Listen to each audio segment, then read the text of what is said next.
You doing everything, bro. Like, hey, thank you. I wish I had a little like elf, world. that little like tiny person that just came up and moved your. It moved everything. I actually had him dress up like an elf. You know? What was the thing off Willy Wonka?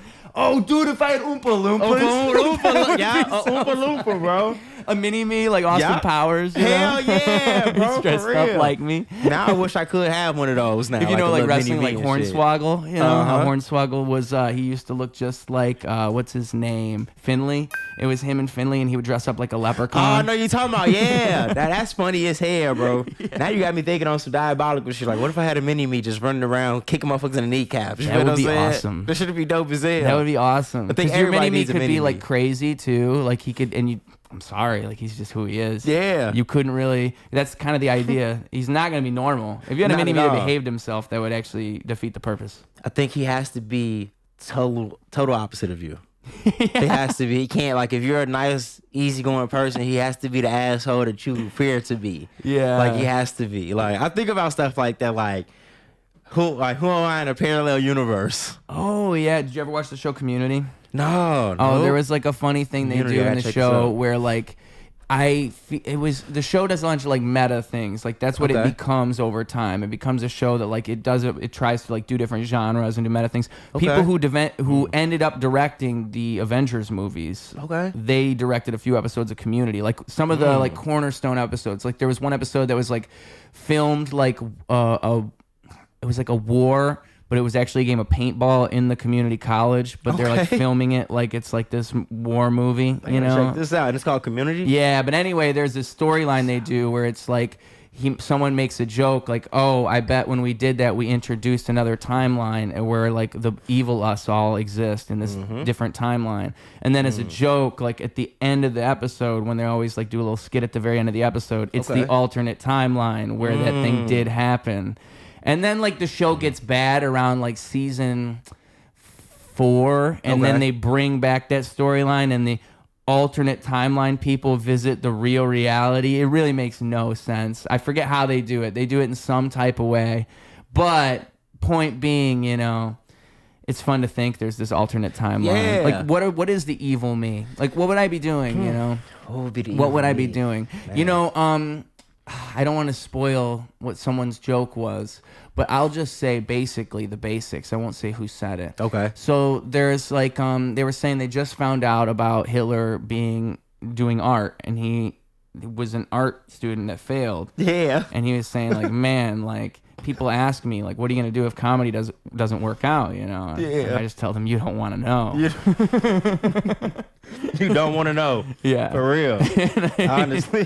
That might be the alternate timeline. That like, might be right there. I honestly thought about the Futurama episode when they met their alternate self. Mm-hmm. Like that was I love Futurama. Shout out to Futurama. I never really got into I just animated shows in general. It's hard to get me. I don't know what it is. But you know, I hear a lot of people say they weren't into Futurama like that. But that was a good one though. That was like a good time for those shows. It was. I thought they were bringing it back. I thought I saw that somewhere. I thought they were too, but I guess not. And look, this because the same creator for The Simpsons, Matt Groening. Yeah, right? same creator. So I like his world of thought processes when it comes to how he creates his characters, his timeline. Like I forgot those were the same. Yeah. It's like, man, bro, he has some great and then it's funny when you rewatch shows when you know get a little older in life and your mindset changes. You pay attention to the character, like the makeup of the character. You're like, wow, this is a dope character. Like, I love Bender. You know what I'm saying? Like, Bender is hilarious. But to he's me. not what he was when you first met him. No, not at all. You feel what I'm saying? Like, I can see that being my cool uncle. Yeah. You feel what I'm saying? Bender is Unc. Yeah. Bender is definitely Unc. You feel what I'm saying? I love the fact that the man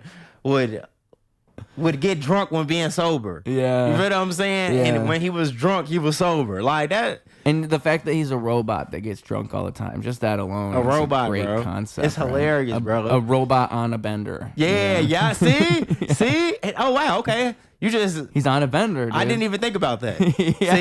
See? Dang, that's crazy. See, but also his name is Bender. It's Bender. It's metal, like metal bends. It's like a triple entendre. That is, bro. That is, though. Bender's a great name. Hey, Matt Groening, you see us? Yeah. Interview us, bro. We bring light to the show. I remember Watsky, the rapper, said once in a rap, like, I'm a tiny beam on a head. I'm on a bender. Like, he said something like that. Tiny because he got the boom. Because Bender's got a beam on his head. Yeah, like, what a bar. That's a bar, for real. Hey, only the 90s kids can appreciate it probably, for real. Yeah, but, like, Simpsons, Futurama, I'm thinking, like, I think that's a better combo than Family Guy and like the Ted movies and like what's the Cleveland Show. Yeah, I feel like Futurama and The Simpsons is a little more timeless. The Simpsons still exists though, which is crazy. Yeah. I don't know. Like I don't even know if you want them to bring Futurama back. I wouldn't even want them to do it. Like I don't like that they just bring things back. Just stop doing that. And that is true though. Yeah. Like for instance, like Freakier Fridays. The next one. It shouldn't. Certain shows just stay where they're at in the era. Just leave it alone. Yeah, because like that is true. Like even when they made the definitive editions for like Grand Theft Autos and everything. Oh like, my God, dude! Don't even get me started, man, bro. Please, I just might have to because they suck. They are terrible. Like I am so thankful that I bought all of those before you guys did that. Oh, You've man. destroyed my childhood with It's so crazy because so. I don't believe in Rockstar anymore. I think that Grand Theft Auto 6 is going to be not what people want it to be. I'm warning you. Okay. I have like documents that prove this. Okay. I've really mulled over this question. But like this is one of the key things. Okay. Is like you could see in like 2012 that their whole business model kind of changed. They did make Red Dead Redemption 2. But after 2012, it was just GTA 5 for a long time, and then you get Red Dead Redemption 2, and that was like a passion project. That game was amazing. One of the best games of all time. I think, to me, the most creative games for a character that I've ever encountered as an open world game was Red Dead Redemption 2 and San Andreas. Yeah, right? Because of the feel of the characters, what you can do with the characters. Yes. So I am excited about what GTA 6 has to offer. Well, this is what I'm getting to. Okay. Is because right after Red Dead Redemption 2, two of the key writers of these games have left the company since then. Oh, One is Leslie Benzies. He's the guy who plays Lindsay in the GTA games, the radio announcer. Like in GTA 5, there's a scene, there's a mission where you go beat him up in the tattoo shop. I remember that. That's him. Or Laszlo, not Leslie. Laszlo. Okay, I remember Laszlo. Leslie Benzies, I think, is someone else. Leslie Benzies is one of the co-founders of the company, if I'm correct. And there's three co-founders. It's him. It's the other key writer, Dan Houser. He basically writes everything. Like from the beginning of GTA up until Red Dead Redemption 2, he was the key writer, the main writer of all the stories. That's and him and Laszlo helped him a lot. So him and Laszlo, like the original GTAs was literally just him and Laszlo fucking around, saying like eating pizza, saying like how are we gonna write these games? How are we gonna write these games? And both of those people aren't in the company anymore. So it's only one of the original founders out of the three. And there were all these changes with the company because if you remember, right when Red Dead Redemption 2 came out, there was all these articles being written about because Dan Houser came out and said something about how he was working like 100-hour work weeks for the game. And people then were talking shit about Rockstar, saying like, "Oh, look at that! They're making these people work these ridiculous hours. They have these bad work standards." And so then, if the more and more you look into this, you'll realize like all of these like amazing games of the year games were done that way. It's always like crunch time and like you're working 100-hour work weeks, and that always is a standard. And I think this is like part of my theory. Like this is why all games are just going to get worse because the whole industry is trying to change these standards and make it more like, oh, we don't want to overwork you guys, and then you're taking a lot of the because like people are doing those hours because they want to. They want to make the Red Dead Redemption 2 was a passion project. It's the best game ever. There's no passion in the games anymore. Like and you can feel it if you're a gamer out there. Yeah, you feel it when you're playing the games. Like when you used to play the game, you will feel fulfilled playing the game. Now I play the game and I'm like, what am I doing with my life? Exactly. Like, I need to because I have a PS5, and I'm like, the games aren't the same anymore. They're not the same. Like I don't see where the evolution of gaming has stepped up since the PS3 or PS4 really. Yeah, there hasn't even been a big technological like break where we're like, oh my God, I can't even believe this is happening right now. Yeah, I thought real. the PS5 was going to be that. That was kind of what we were being told, but it still doesn't really seem that way. It doesn't seem that way, bro. And also, too, it's just crazy how our world has... Don't get me wrong, money is necessary, but the greed of money has went even higher. Like, so with Rockstar, I'll bring it all back to my main point.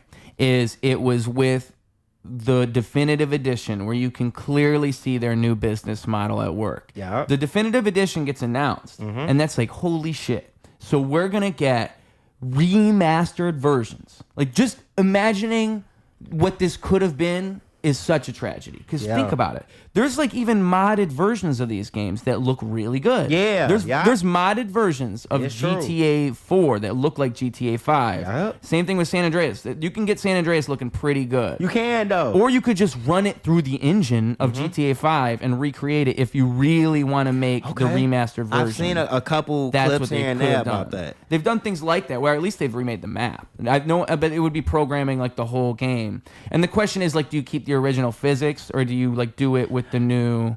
So that's the question. But I think you'd leave it the way it was, but you just make the graphics better. And you can do that, but that is not what they did. Nope. They instead, because like the trailer came out. I remember when the trailer came out, and I was hurt. People rewrite history. This is why I remember every moment that happens when it happens. Ministry, 1984. They rewrite history.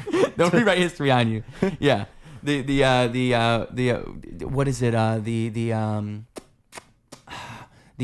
What do they call those places in 1984? The industry of the Ministry of Knowledge. The Ministry of Knowledge. Yeah. I'm glad I love that book. I love that whole. Yeah, I need to reread it sometime. I love that book. All those books. I just read Brave New World, and that's a good one. George Orwell. Yeah. Okay. Yeah. I'll talk about that in a second. Okay. I'll put a bullet point in that. Okay. But put a pin in that. Put a bullet in that. Put a bullet in that one, for real. But anyway, George Orwell was ahead of his time. Yeah, for real. For real, bro. Put a bullet in that guy. He's too ahead of his time. Real talk. He's saying too much. Yeah. For real. But and it was just the fact that they would outsource the creation of the game, Rockstar, to this mobile game company, because that's what they did. It was a mobile game company that they made ports for other games before, so they were actually just porting over the PS2 versions.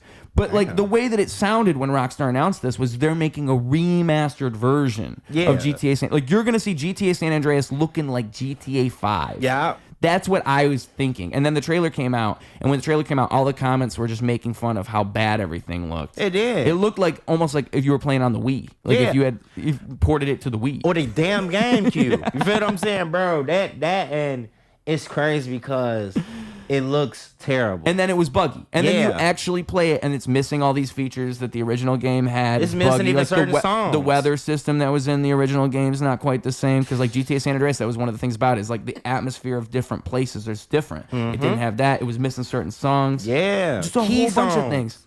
You didn't have to make this. You didn't. Nobody told you guys you had to make this. And so like that's what frustrates me so much. They were trying to like recreate the original games in this better version. Yeah. It's not even better. It's not even better. Oh, the draw distance wasn't even a part of the game at first, which was crazy. So you're flying over San Andreas, and like without draw distance, the game looks so small because the maps, you can't see the whole map when you're playing that game. And if you could, it doesn't actually look that big. There's like YouTube videos where you can see this, just how it looks with no draw distance, because it's just you mod the game and you can see out as far as you want.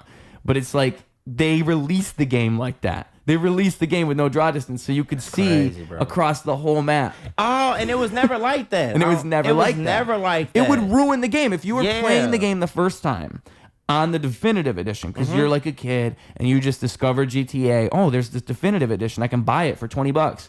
You actually get the wrong experience. Then the worst experience. You should have just played the original version on like some type of emulator. It just what's crazy. Why are they doing? What's crazy is before they switched everything up, I have it on my iPad. Yeah. I have it on my PS3.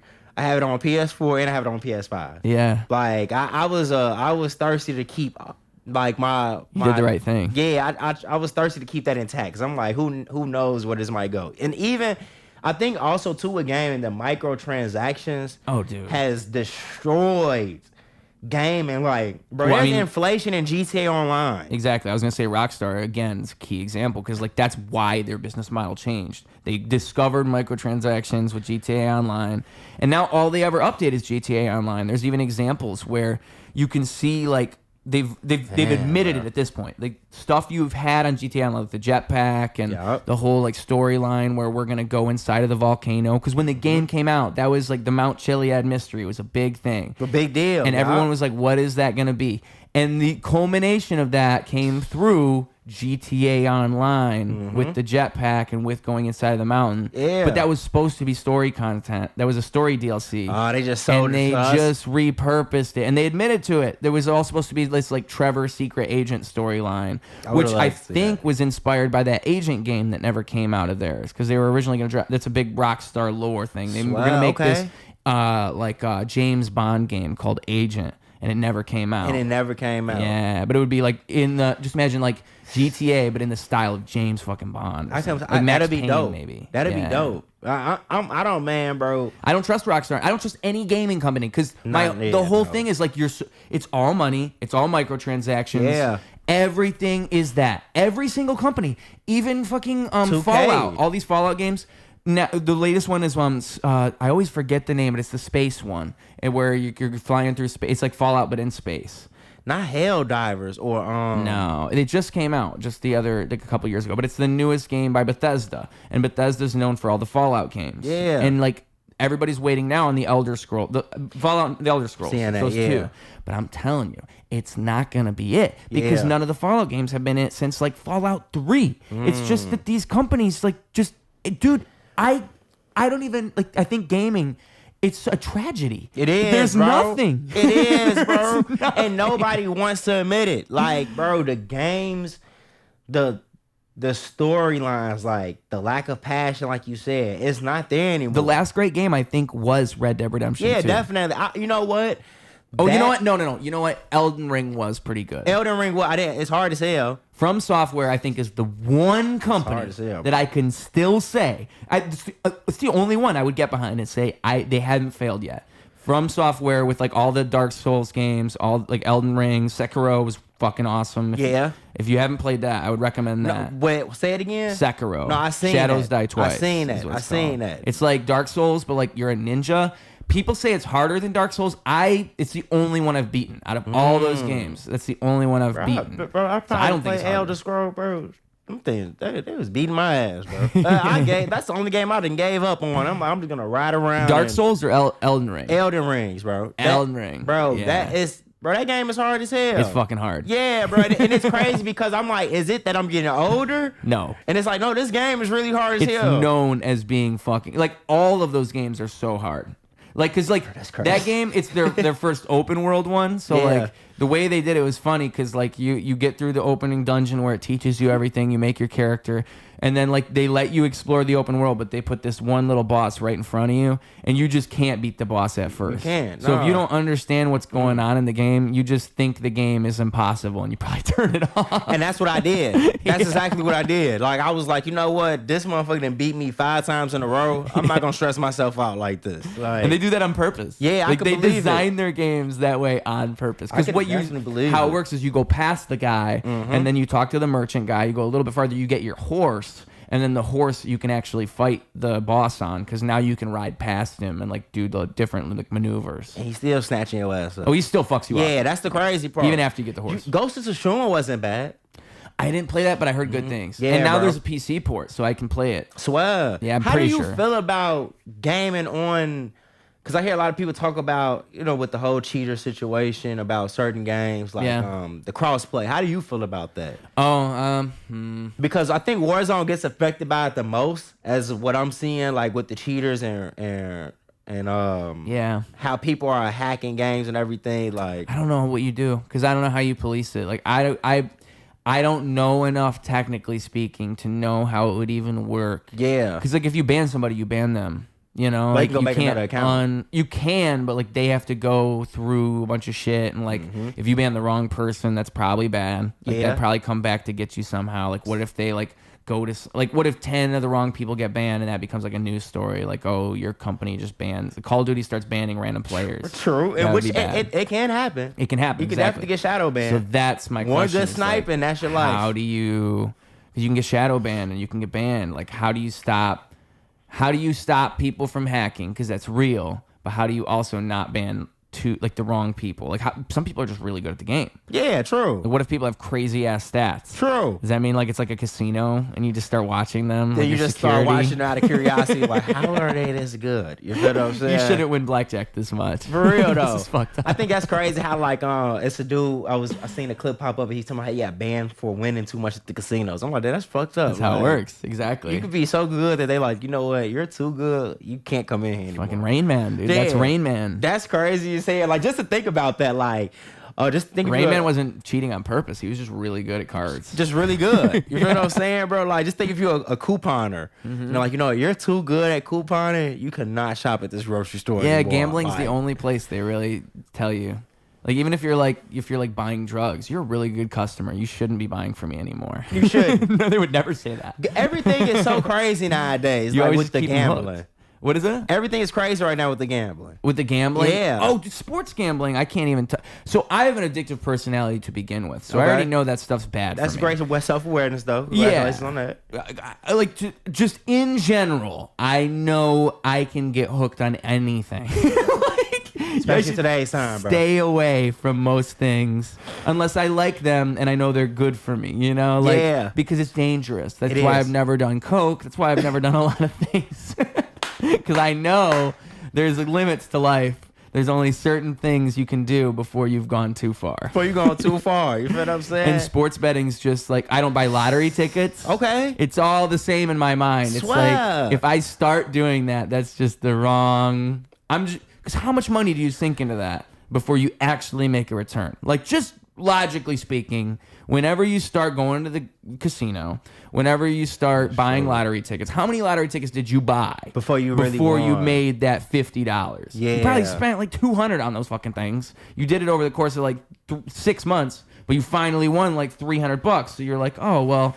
You know, it is true, bro. They're making you a drug addict. They are though, and you know what? This is the time of where it's cool to it's cool to be a junkie in a sense. Of course, for certain things. Yeah, with everything, with like social media, you know, they want to hook you on that. They want everyone's a junkie in that way. I think everyone is like, I drink coffee every day. I'm addicted to that drug. Yeah. Everyone's addicted to something. Somebody's everything, bro. Everything. And that's probably human nature. But I think the exploitation of that is probably at an all new high. And I think that's my real problem with what's going on today's side. It's like how we're being exploited for literally everything. And how there's no give back. Yeah. You feel what I'm saying? Like, I think we're in such a funny time in human society when it comes to like the evolution of humans and how we see things. Well, like how I think about that is like right now we're in this really weird point where it's on this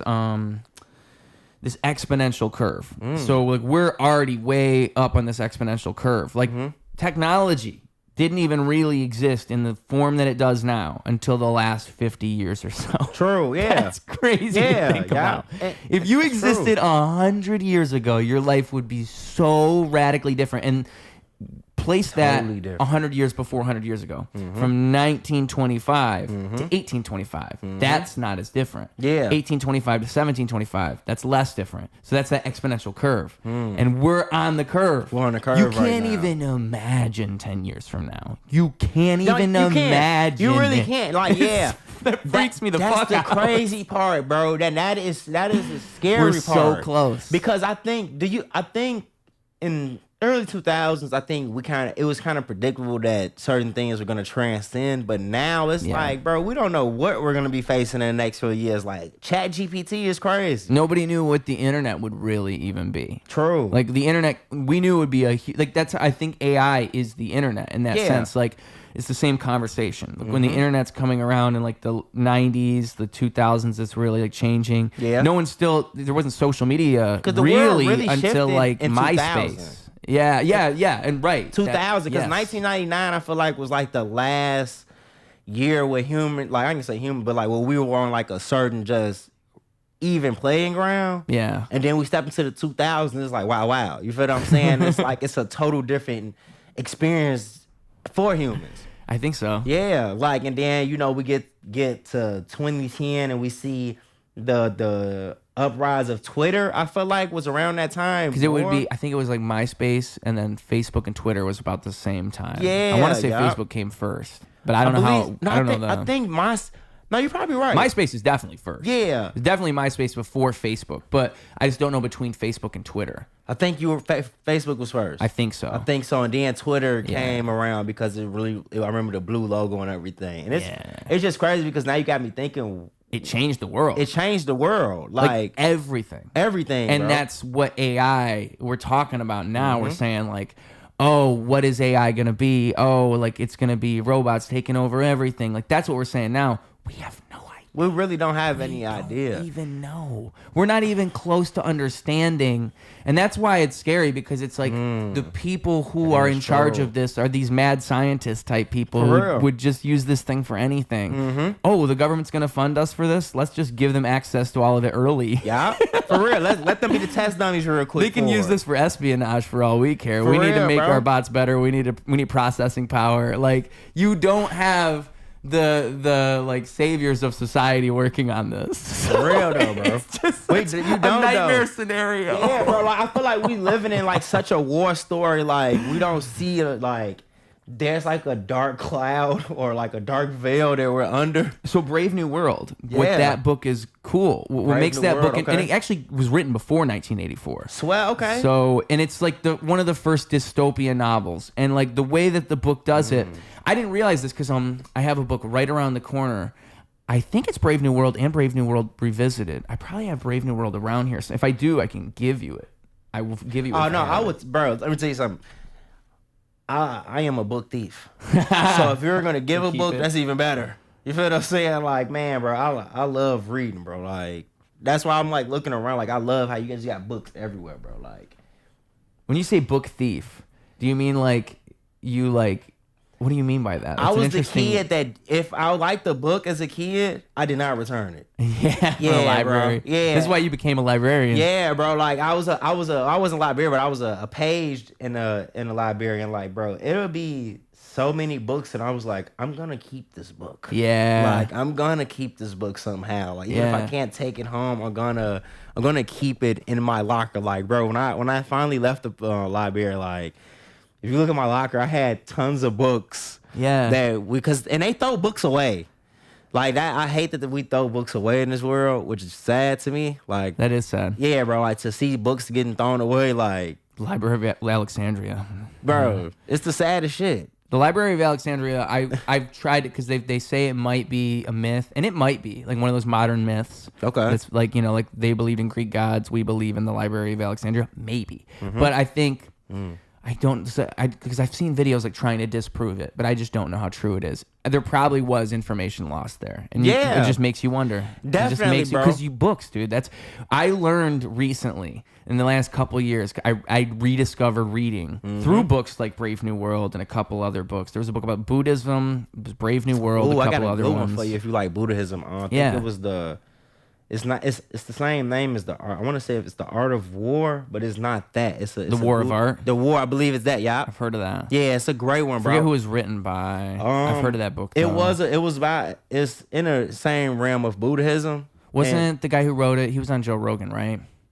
Or it was the War of Art. He was on Joe Rogan because Joe Rogan, if I'm correct, he has like a stack of those books, and he gives that book to guests. Like I've heard that he has a stack of that book inside of his 10 copies of that book in his studio, and he'll give it away. He likes that book that much. I believe, yeah. Which is like a good book. Such an endorsement. I like this book so much, I give it to my friends. For real. I keep one on me. You got to, bro. Like, what's a good book that I want to say that? I mean, well, Brave New World, what I was going to say with that is like, it's interesting. It's such an interesting book because what I was gonna say, the retrospective. There's Brave New World Revisited, which is Aldous Huxley, the guy who wrote it. He's revisiting the concept of it and kind of breaking it down, like what he was saying and how society's getting closer and closer to what he was depicting inside of his book. And One thing he's saying in the beginning of it, because I haven't finished it yet, but he's saying how 1984 is written later, and it's interesting how like it's so much more. It's like a dictatorship because they just witnessed Hitler. Like it was like when 1984 was written, it was like the 30s before Hitler really happened. Yeah, and then 1984 was or Brave New World was before Hitler.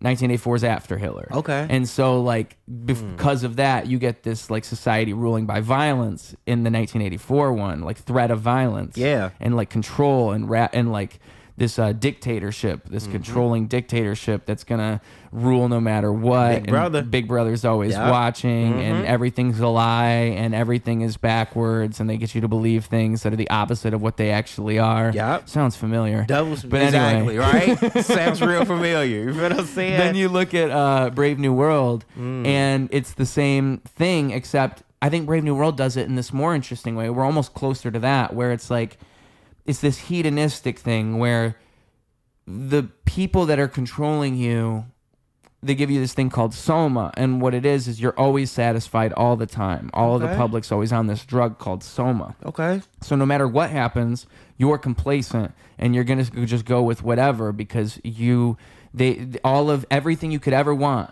all the pleasures of life are right there in front of you. They're giving you everything. Yeah. And so in that, there's nothing you can really like, you never see outside of that, and you never complain. And like through the book, you're thinking like, oh, this is fucked up that they're doing this. But like the book kind of flips it on its head, and you realize like that's like the people who are ruling, it's not even like they're ruling with violence or anything. It's just they got people to go along with this, and they can just determine everything. They created this like, new version of history where everything restarted like 500 years ago. It's like if you lived in North Korea, but it was everywhere. And it's like and it's set in the future, but it's like they rewrote history. So like there was this thing that happened that changed everything. Oh, and also a big part of the book is like homogeneity. So like they create test tube babies, and the babies are perfect. And there's different like tiers for society. So you have like the alphas and the betas and the C's and the D's. Like there's different like an alpha is obviously better than a beta. I want to read this. And it's just interesting how society has gotten closer and closer to what and this is in the 30s. To all of this. This is before you even had cell phones, you had any of this. And like, that's the constant satisfaction, like the complacency that is provided with such a thing, to just have constant access to everything. Which can be a bad thing. It's bad. Yeah. But it's hard to understand how bad it is because it's everywhere and it happens so fast. And that, I think those are the exact circumstances you would need if you were somebody who's trying to rule through like just making everybody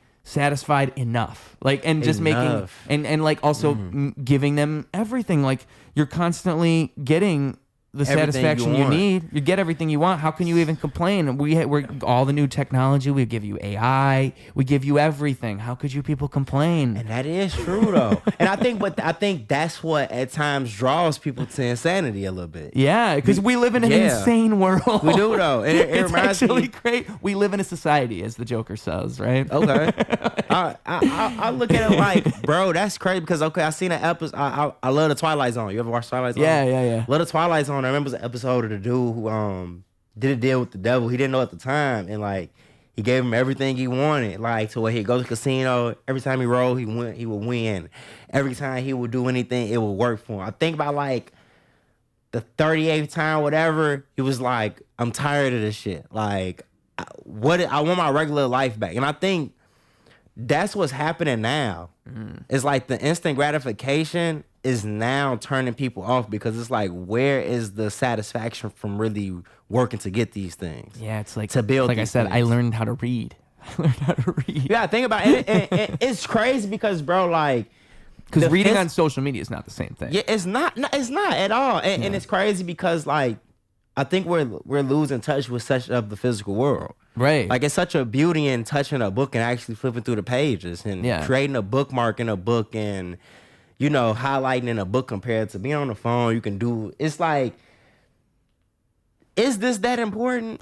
At my work, they just introduced, like, because I'm a server, and they want me to carry around this tablet and take orders at the table with the tablet. And I told them, like, I will walk up to the table, I will write it down. Yeah. I'm not going to carry a tablet to this table and punch these buttons on this tablet. And it's, like, so hard to explain to people who don't understand. Yeah. You know, because it's like, you're taking this human element away from me by forcing me to do this. I'm not going to participate in that. They are snatching the physical reality of the human experience away from us. Yeah. You know, like, even... you lose a bit of connection by tapping that screen. No, you lose a lot of it. A lot of it. Because, and I think even in the stores, like, you know, don't get me wrong, the advancement of technology has been a beautiful thing in certain areas, from medicine to construction to just daily things in life. But it's like certain things I think are still a necessity for the human experience. Like, you go into stores, self-checkouts everywhere. Don't get me wrong, it is cool. But it's something about going up to a register, talking to somebody, hey, how was your day?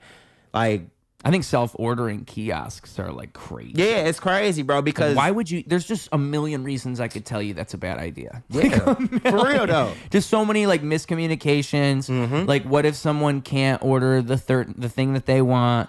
What if they would just like your company better because they talked to a human when they walked inside? I don't know. No, that's real, bro. Like, Come on. honestly, and shout out to a fellow comedian, Lamar Davis. He talks about... he has a joke. He talks about how you're going to see dudes beating up the kiosks now in the future and shit because they're going to be fucking up their orders or something like that. Like, so it's the viral video. Yeah. Instead of a fight over the counter, they're just punching a kiosk. And you see it now. Have you seen in LA? Have they had, like, they've been testing, like, the certain robots that deliver food or deliver certain things, and people been kicking them over, fighting them, like...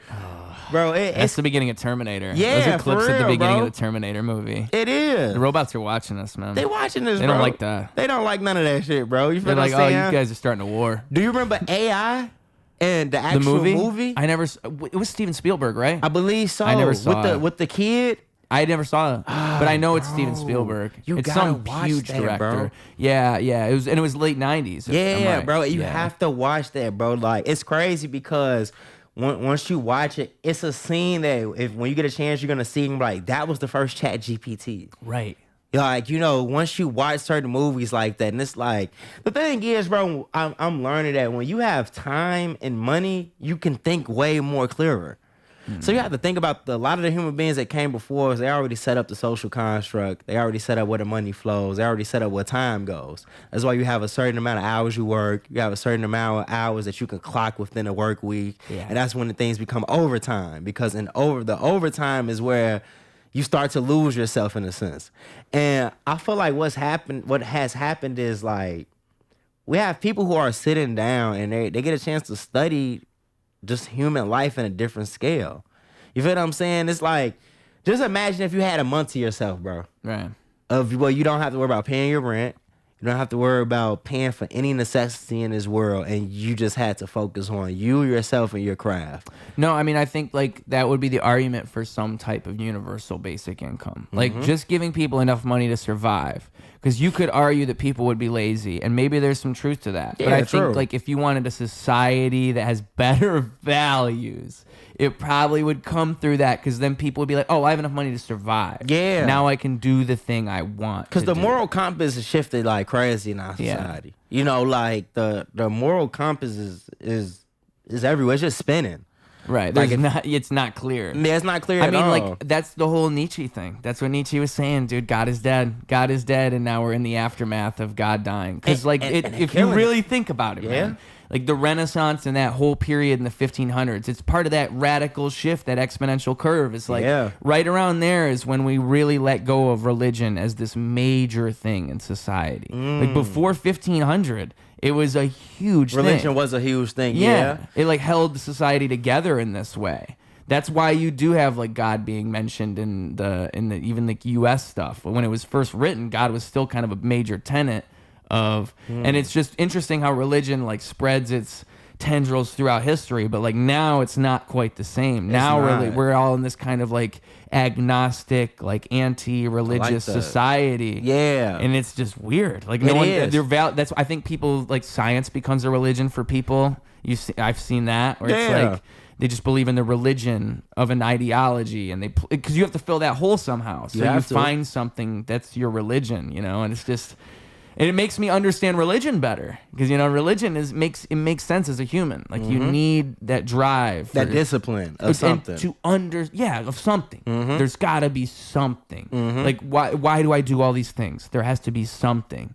You know, that is true though. I'm not that of a religious person. Yeah, but I do feel like I'm 30 and the light went off in my head. Like you do need some sort of structure within yourself. You know, it's like you said before when you first came in here, but we weren't recording yet. You said like how like having an idea of yourself. Yeah. Like that helps a lot. Like to have a real ideology, like an idea of what you want to do. And it's the same thing. Like if you have an idea of reality, like a framework of reality at least. Because if you just think everything means nothing. Because I think like people in the place of religion, they become like nihilistic. Like, oh, it means nothing. Nothing means anything. And that's where you get the most inhumane actions that have ever occurred throughout history. I like that, bro, because we seeing that now, like to where things don't matter as much as they did. That's how people act. Yeah. I don't think it's that way, but people think that way. Yeah, true. Like, everything matters. Thank you for correcting that. As much as you want it to matter. Yeah, but people treat things like it doesn't matter. Like it's not taking up space in reality. Right. You feel what I'm saying? And everything. It's like when you're driving and you throw a cigarette out the window, like, and that doesn't matter.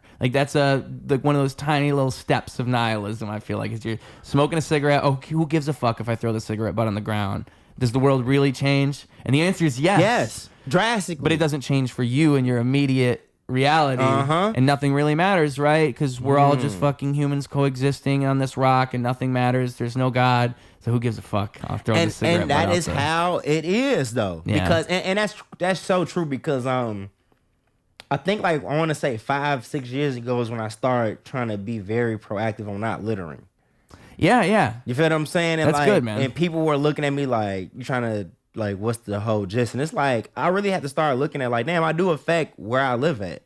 You feel what I'm saying? Like, like whatever I do in this world has such a frequency and vibration. The butterfly effect. Yeah, bro. And for me to not think that it doesn't matter is why I think people don't be very intentional about how they do things and why they do things. Yeah, and I think like it's one of those like leading by example things. I think when people see people giving a shit, it makes them more inclined to give a shit. Yeah, it does. You have to show people how to do it. You do though. Like honestly, like you damn near have to teach people how to cross the street nowadays. You feel what I'm saying? You damn near got to teach people how to drive their cars. And that's okay. In a sensible way. It's a learning experience. And it is though. And I think I honestly say this like, as much as we go to school, I feel like schooling should go until you're at least 28. Yeah, no, 100%. Like, I think, you know, college. I agree. Yeah, like, I think the teaching of how to be a civilized human being is very needed in society. Yeah.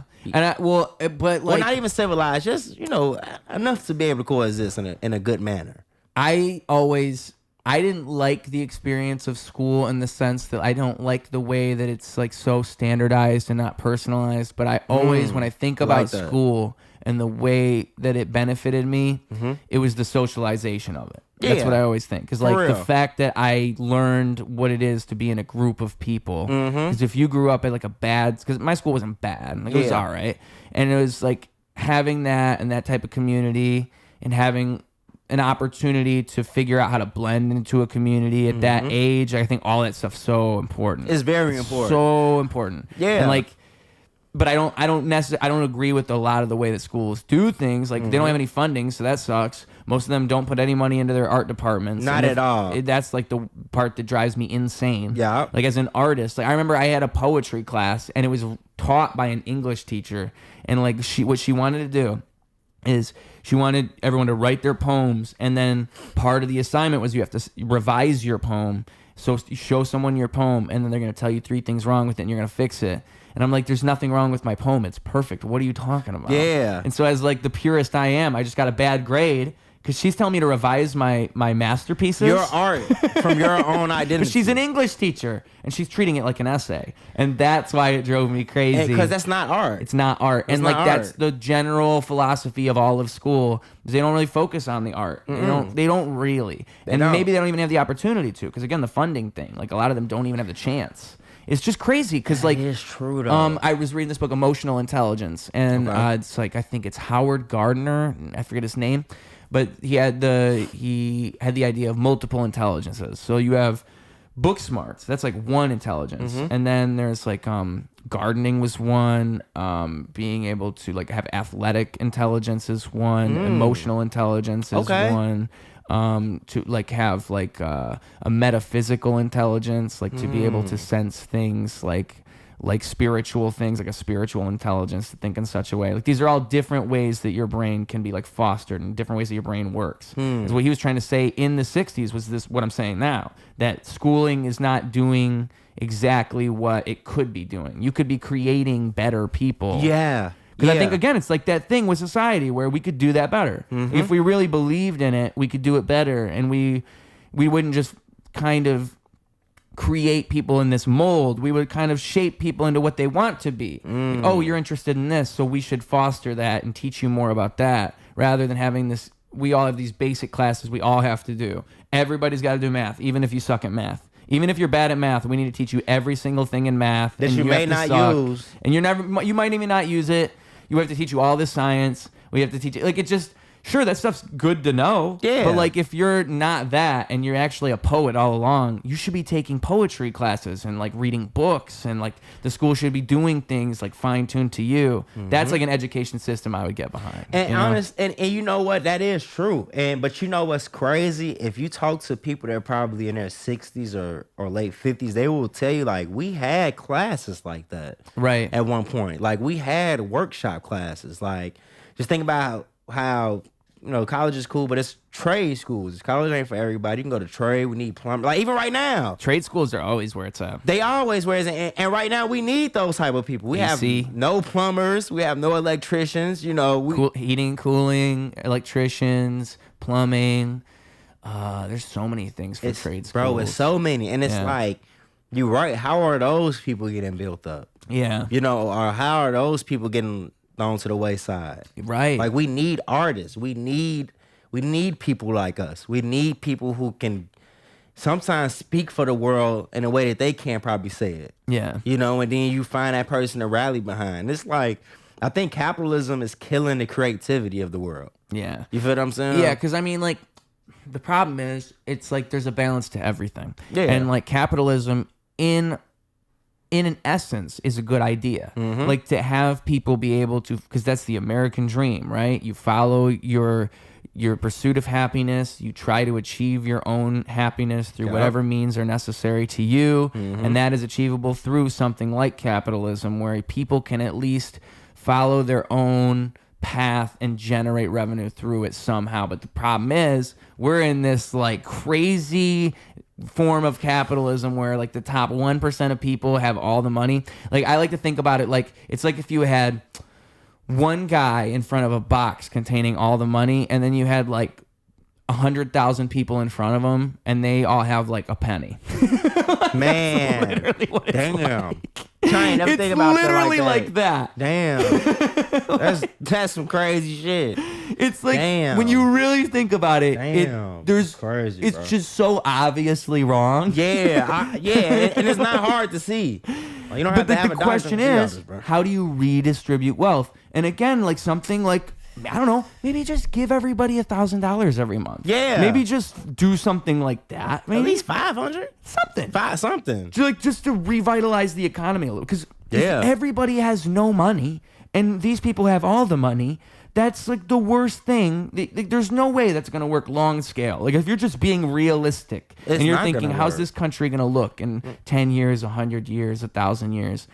And I think it's just, they want to hoard the money because of course you would. You don't want to lose that. So how do you police it? Like, how do you introduce rules that actually curve things?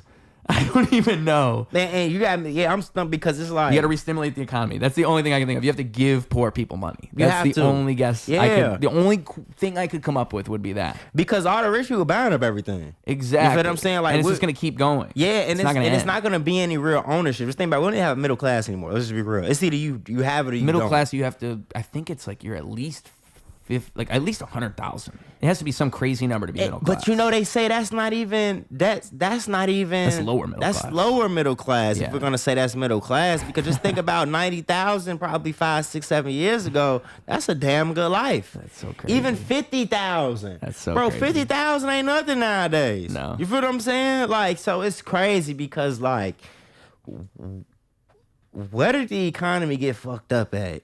That's a good question. And what was the real shift? Because like I said, when I hit 30 or when I was getting closer to those ages, I thought the world was going to be my oyster. It still is, but I didn't think I was going to have to, work my ass off like this to what, like, you don't have any time for self. You have to make such a sacrifice to make moments like this happen. Right. You feel what I'm saying? Right. Saying like, this is a big part of being here, is creating while you're here. Right. You feel what I'm saying? Like, look at the sacrifice people have to make to be part of their selves. No, 100%. I mean, like, I always feel like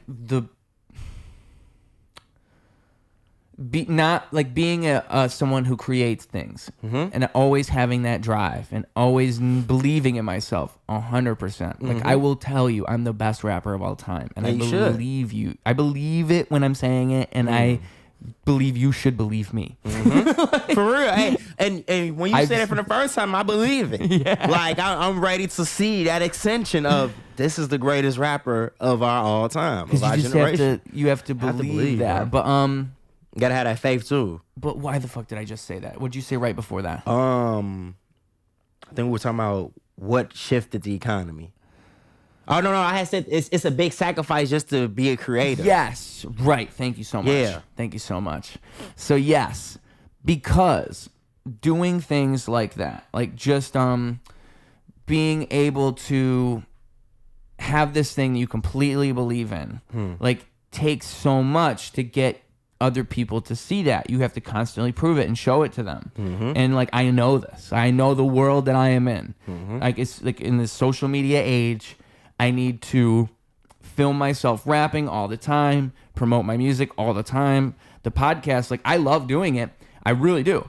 But it's also like a great thing for me to constantly be there all the time. Like, it makes perfect sense why all these comedians are on podcasts. Yeah. Like, it makes perfect sense because you're always there. Yeah. It's like you're someone's friend almost. Like, they always see you.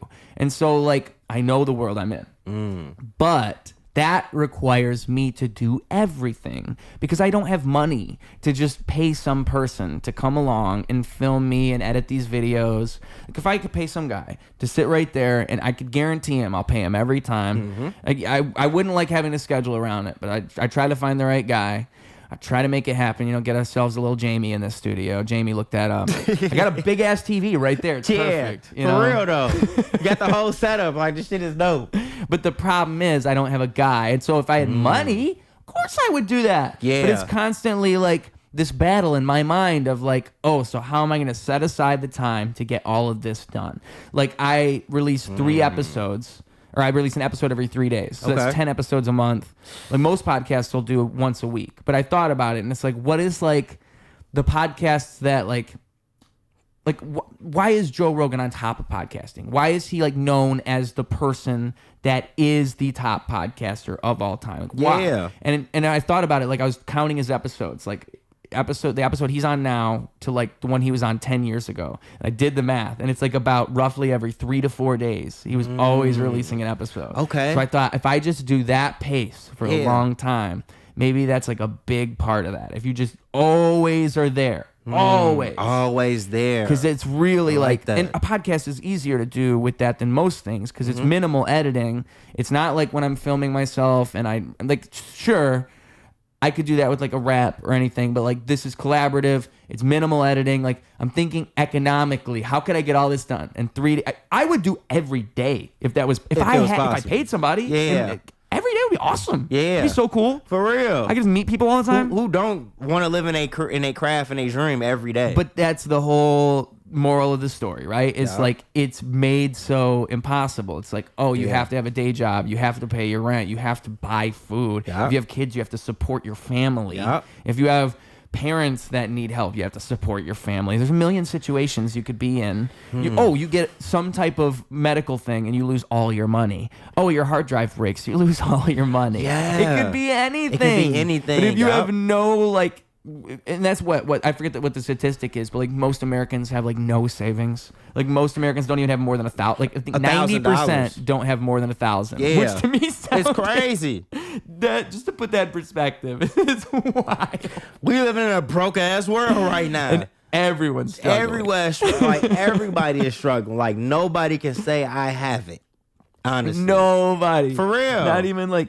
And so we have broke millionaires. We have broke millionaires. We have millionaires who are living paycheck to paycheck. So that says a lot right there. When have you ever heard the word broke and millionaire going to the same? Because like you'd think, that's the other thing about the whole trap is you'd think, oh, I'm gonna get money and everything's gonna be all good. But once you have money, now you have to maintain all that money you're getting, and so now the problem's completely different. It's just a whole new puzzle. Like there's actually no escape to any of this. None at all. I ends. don't even think death is an escape. Shit, it costs too much money to get buried nowadays. Shit, you pay thousands for a funeral. What did I say about savings a second ago? Who's got thousands? Man? Who's got thousands, bro? Got thousands? And it is crazy. Like, but I think the escape is this.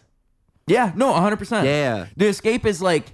I think like that's why I like art. That's why I like writing. That's why I like creating. I always find that like. The escape is learning, like that is the pursuit of happiness. Like that is the freedom that you have, is to pursue the things that you identify with. And like, you know, like to look at yourself in third person. And to see those things where it's like, oh, there's all this stuff that adds up to me and the shit that I do every day. Like I'm not, like I'm such a... I really am like myself. Like to really think about that, like what makes me me, and like the choices I make and the things I'll even say in like a conversation is so unique to me.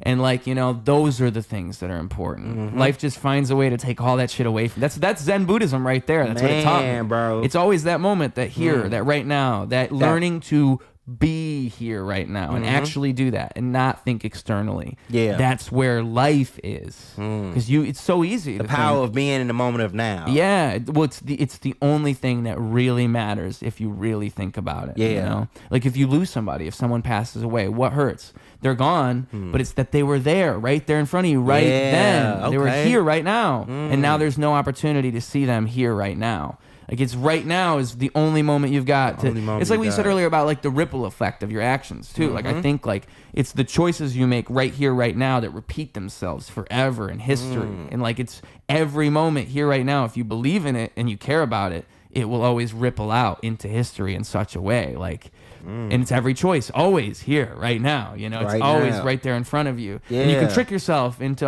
like that's the thing that sucks about being a human being. I think that's what the book was saying. It's like. There's we have like yin and yang, this or that, you know, like we compare everything, and everything's about and that's a survival mechanism. It makes sense. You want to do that, and we do things for the next moment. Yes, like we're doing these things so we can have a better future down the road, and that exists. But at the same time, it's like you can't lose yourself in like in thinking about the future, and just like you can't lose yourself thinking about the past. Exactly, like.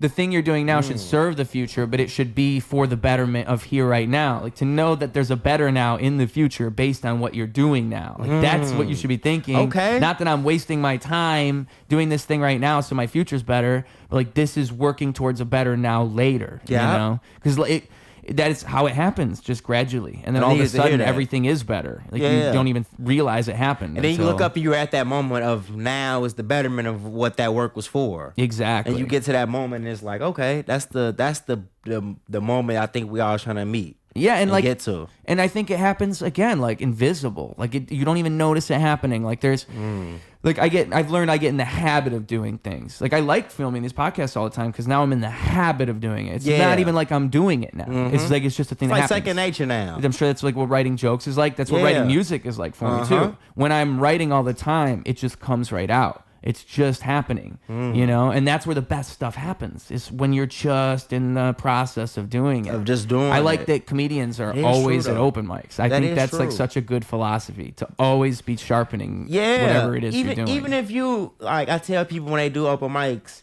like, even if you're not working material, just be on the mic. Right. Finding your voice. Like, sometimes I see comics take open mics too serious. Yeah. As in, like, I don't think it's a such thing as bombing at an open mic. No. I don't think that's true. If there's a place to bomb, it's there. Yeah, it's there.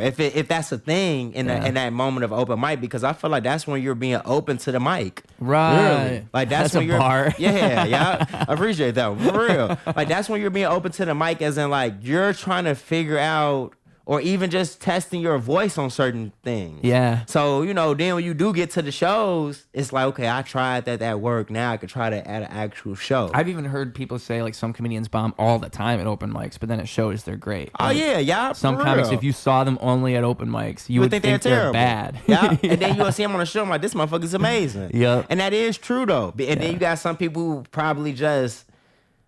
They're probably at the open mics for the energy. Yeah. You feel what I'm saying? Which is a great part of being a part of this community, especially Chicago, because I've been doing comedy since I've been 17. Yeah. So it's like, the Chicago comedy scene is very beautiful.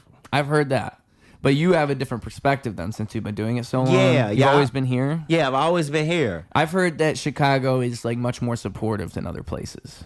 Like, it has its moments. It has its moments. Yeah, it has its moments. Yeah. You know, it has its moments. Like, I think with Chicago comedy, like, it's so many great people. Right. It's so many great, strong artists in just the Chicago comedy scene, or just Chicago art in general. Yeah. You know, like, there's always the next big thing here. You feel what I'm saying? Like, I think and I'm not saying it because I'm from Chicago, of course, but, like, Chicago has a lot of unsung gems. I mean, I moved here from Flint, as I told you. When I just visited here a couple times, and it's funny, I haven't even, in my adult life, I haven't even been to a bunch of other major cities. But just being here, I could feel that in the air. Like, oh, there's like an artistic nature to this place. Like, there's something that propels people to do cool things. Yeah. Just in the design of the city, just in, like, the way that each neighborhood is so distinctive and everything feels so cultural. Like, there's a culture surrounding everything. You know, like, it exists all over the place, and I think that fosters creativity. It definitely does, because I remember, and this is something I want to even get back to, just being on, even though public transportation is so fucking crazy right now. Some creativity. Yeah, but bro, being on public transportation was a major key to being a creator for me. Really? Yeah, because, like, I feel like what happens in the world is, like, you do get caught up in your own life a lot. Like, I think in today's society, you go from your home to your vehicle to your workplace to your workplace to your vehicle to your home. Yeah. What did you truly experience? Because when you get in your vehicle, you kind of set your own tone of what's going to happen in your vehicle, from the music to the windows being up or down. When you're just out in the world, it's kind of, you're going with the flow of of everything. I ride my electric skateboard to work, and one thing I really like about that is it's like I'm witnessing the world on my way to work. You know? Yeah. I'm not, like, in my own little. When I'm riding the train, I don't get that. And that's a beautiful thing. Yeah. I think because my car had got stolen for like a month, and I luckily got it back. They crashed it. And it was like, I ain't gonna lie, it was a blessing to be back on the bus and the train. Because you were seeing all that. Yeah. I was seeing, so it's like it pulled me back into a life that I had abandoned, because... Yeah, because I've seen all kinds of things. I remember on New Year's, like, it's just, you could, anybody that's from Chicago, if they ride public transit, you can get them going on stories. I've learned this. Like, everybody's got stories. Everybody has a story, But one that really sticks out to me is there's like, if you've seen the clip, it's who is it? Jake Gyllenhaal. There's a clip of him in the movie. I think it's like Destruction or something like that is the title. I can't remember the name of the movie. But he's dancing around. He's like Demolition Man. That's the name of the movie. Oh, hell yeah! And he's dancing around. There's a clip of him dancing. Yeah. And like that's what the guy was doing on the train. It was New Year's Eve, like right before midnight, like probably an hour before, like 11. And he comes in. And he's looking at himself in the window, just fucking busting some moves, just getting to it, bro. And like nobody's even really acknowledging this guy, because what are you gonna do? What are you gonna say to him? Like, he's just having a good time. Just having a good time, bro. But it was just like, it was just unbelievable. Like, and if I would have told me, who never was from Chicago, about this, I would be like, wait, you're going to see what on your way home from work? You know? Yeah, for real. It really gives you perspective when you see these things. It gives you so much perspective. I think it helps. It helps, bro. It helps a lot. Yeah. You know, like, just being in the world helps a lot, bro. Yeah, and that's the thing you'll see with comedy. It's interesting because you'll see comedians get big, right? They blow up, and then their comedy changes because they don't have those regular experiences to pull on anymore. Because now they're doing like famous comedian things. So it's like, oh man, I hate sitting first class on the airplane, bro. This is the beauty of this. Yeah, this is the beauty. Like, because just think about every time you level up in your life, right? Right. Just think about the beauty of the last level. Yeah. You feel what I'm saying? Yeah. Like you were reminisce on something, was like, whoa, that was a dope time. Like, just think about when you were discovering yourself as an artist, as a rapper. Yeah, man. I've learned, like, that's why I try to document everything. I try to make sure, like, that's why I'm so glad I have songs from all along the way, because songs are like little time capsules in this weird way. You don't even know when you're doing it that's quite what they are, but you look back at them and you're like, holy shit. Yeah. There's songs where I've even, like, said things that have resonated with my life more later. Yeah. Because I heard it again, and I'm like, holy shit, I was describing what was going to happen. What was going to happen, bro. Yeah. The projection of reality is crazy, bro. When I was in a band, it was called Lemon Collies. Okay. And the whole album was like, I wrote all the songs on the album. They would do all the instrumentals, and I wrote all the songs. And I was trying to, like, do this thing with, like, seasons. So it's all like the passing of seasons is kind of like the theme of the album. Yeah. And the hook goes for the song Summer Alone. Summer's over on her way to the moon. I never thought I'd spend the summer alone. Summer's over, wide awake in a tomb. I never thought I'd call it casket a home. I fucks with this. And it's just, it's crazy because the band broke up not that long after that. And it's just songs like that where I realize, and then like, dude, the fucking end of the song. It was right before me and my girlfriend broke up. So that was the thing. I had this girlfriend for like 3 or 4 years. And I remember when I would listen, it wasn't even the band, it was the girlfriend thing. That's what I was remembering. I would listen to that later and I would be like, oh my God, like I broke up with that girl right after the summer, like this song was written. And then that end of that year, I broke up with her. And so it like made more sense. The song made more sense. Summer's over, on her way to the moon. I never thought I'd spend the summer alone. Summer's over, wide awake in a tomb. Never thought I'd call a casket a home. It's like subconsciously somewhere in my mind I knew, because like I'm writing this song thematically. I'm thinking this is an interesting thing to write a song about. Okay. But it applies more to my life later because of that. Oh, dude, the end of the song. Wait for me on that golden coast. I see the seas. I know you're close. I'm pleased to be your frozen ghost. I'm reaching sea. Don't you even know? Don't you even know how it needs to be, how I see it go, how I seem to be. I don't want to scream. Yeah, no, I understand. As of recent, no, way to reach for me, way to speak, and I know will eat me to pieces and leave me the poem and leave me for summer. We'll go it alone. I know I'm a bummer, just loan me a home and we'll see the world, well, as I have known. And it didn't resonate with you until afterwards? Yeah, then that whole, all those lyrics, I'm like, oh my fucking God, I'm describing what was going to happen in my life.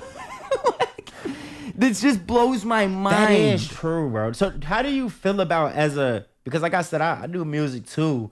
And I would listen to my voice recordings and be freestyling about stuff. Yeah. And it's like, I wasn't in that moment then, and then it'll be like, I listened to a freestyle from back then. I'm like, damn, I'm living in that literally right now. Right. Like, that itself is like a magic, is a superpower in itself. I think so. Yeah, like, and I do believe in music where I guess some people call it faking your reality, but I think you're shifting your reality to that.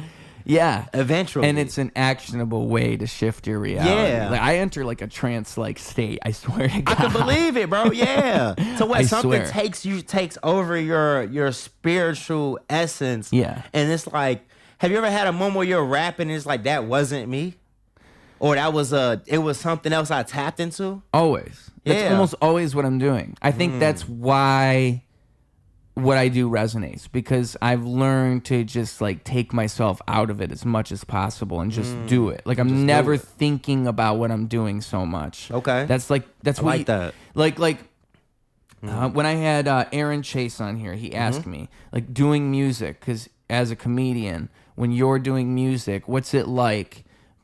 How do you keep that original if you're doing the same lyrics over and over? And I think that's exactly it, is to like tap into like the soul of it, like the hypnosis of it, like the aspect of it where I'm 100% believing in this moment of this song. Like I'm painting this picture for you. Like I look at a live performance as I'm just trying to recreate the creativity that was captured in the song itself right here in front of you right now. And it like, it's better if I do it in a unique way. Like I feel that moment and I do it differently rather than trying to do it in that rehearsed way that I always do it. And what I find too is like I'll do things differently live than I would do them by myself. I'll make choices live that I wouldn't make by myself. I think that's what open mics kind of teach you. That's that being in front of people thing. Like you just feel something there, you know? That is true. Because I remember I did a show in St. Louis and I had my set work. Yeah. I was gonna do on stage, and like I was able to dig into certain elements while on stage. Yeah. Of just being in that moment of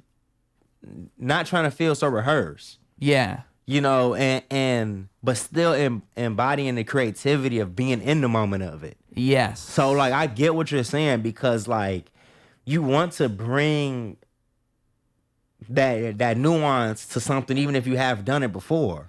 Yeah. You want to update it. That's kind of the puzzle, is how do I recreate How do you recreate that? And like make it interesting still. Like that's why I don't understand when musicians will perform the same song like 15 times in a row. Like, that would just burn me the fuck out of my... But like I've learned like some songs that I've performed a million times, like I've realized, okay, I should perform this song a lot. People really like this one. They rock with it. It's a vibe. There's a song I have called In Vain.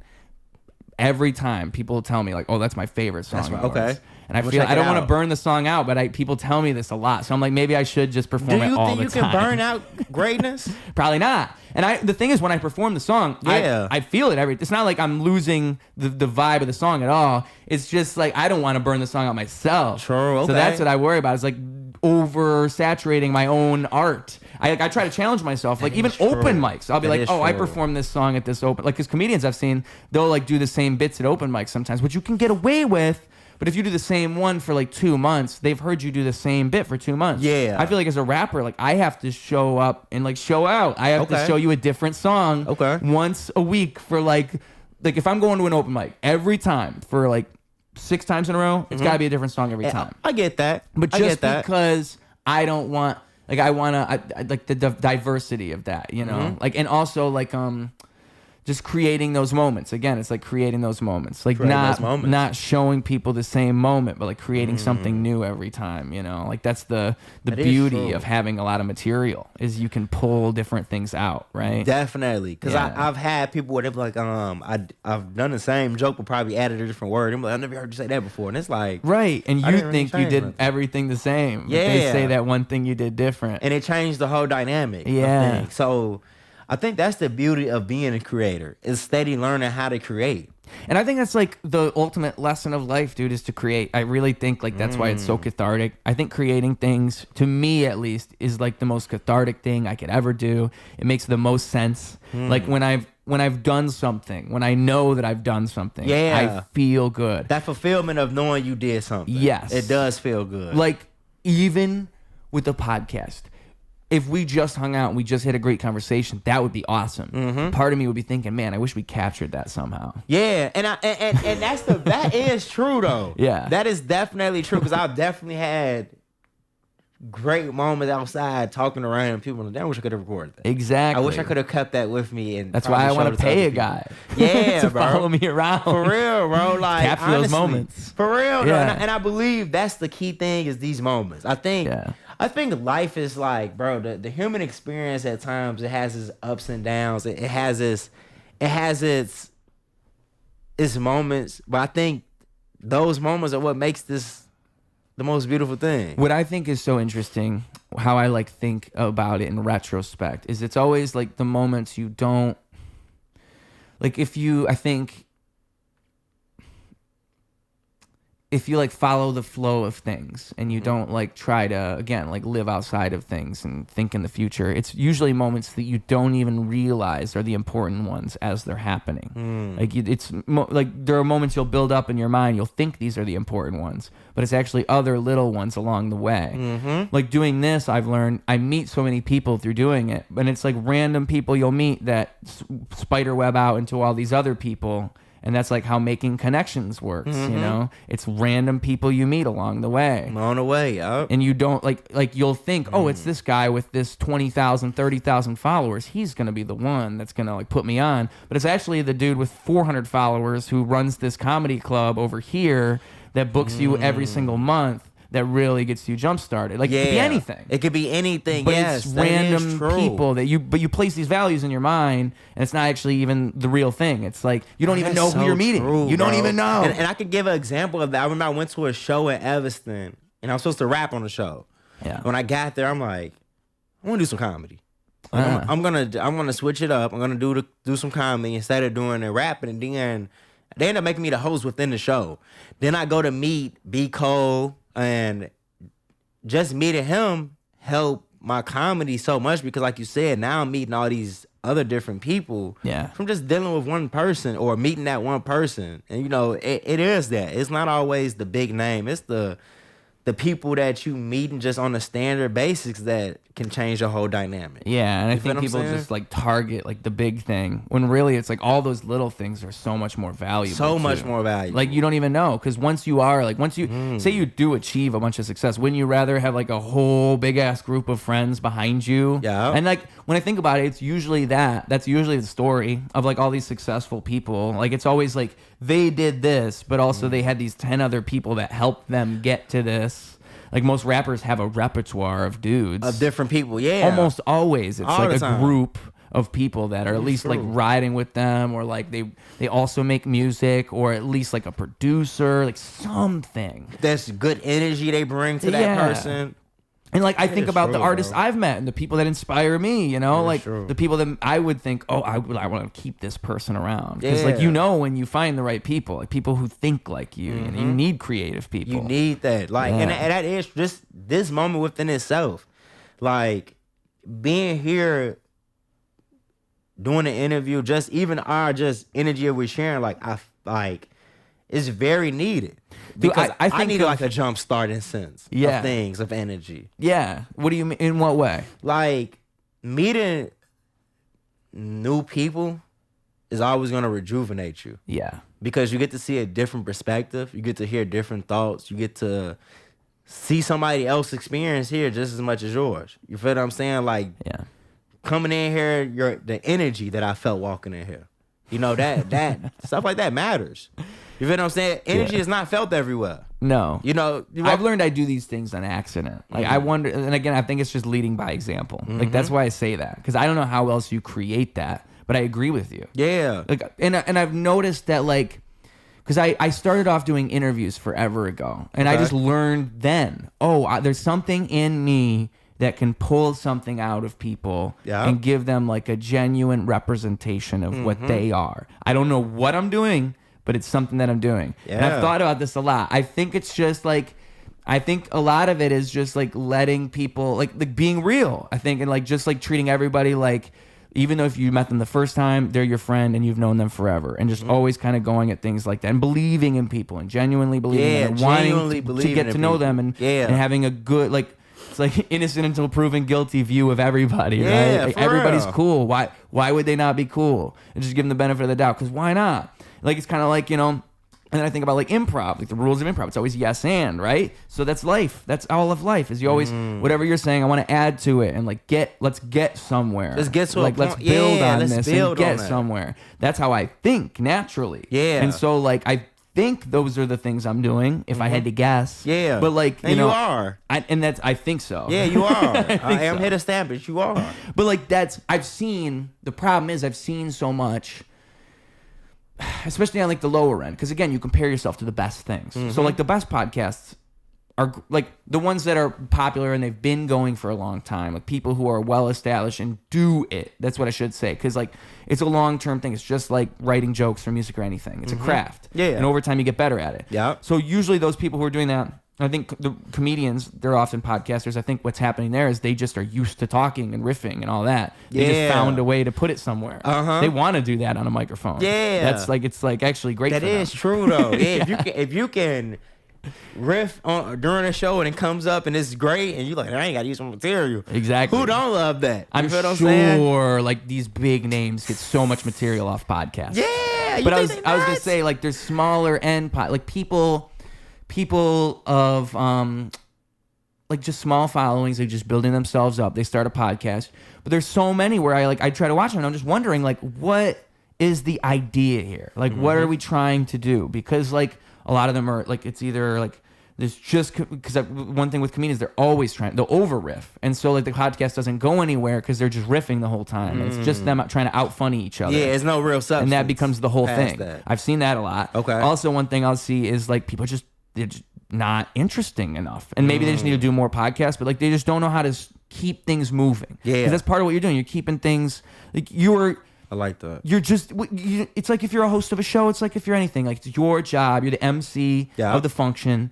You're the one driving the ship. Yeah, you're the one driving the ship. And again, I do this naturally, so it's hard for me to even understand what the rules are, because I just guide a situation. Like, oh, you're in my apartment, I guess I'll lead you along. I'm the host here. Yeah. Like, that's just how it works. That is true. And that's why I say thank you, because I needed to be in a space like this just free flowing this, man. You know, when people ask what's the podcast going to be, I don't even know what to tell them. I've learned to say it's a conversational thing. It's a conversational show where people will get to know you. Because like I don't want to have any like preconception or anything. I just want people to come in and feel like they can just talk, right? And I like that because I've done a podcast before and people I got these questions I'm gonna ask you. What can I ask? You can do that. I mean, you can do that. Yeah, were they like trying to ask you like what was off limits? Like if they were seeing if there's anything off limits? And that's actually not a bad idea. Okay, I like that. But I just don't.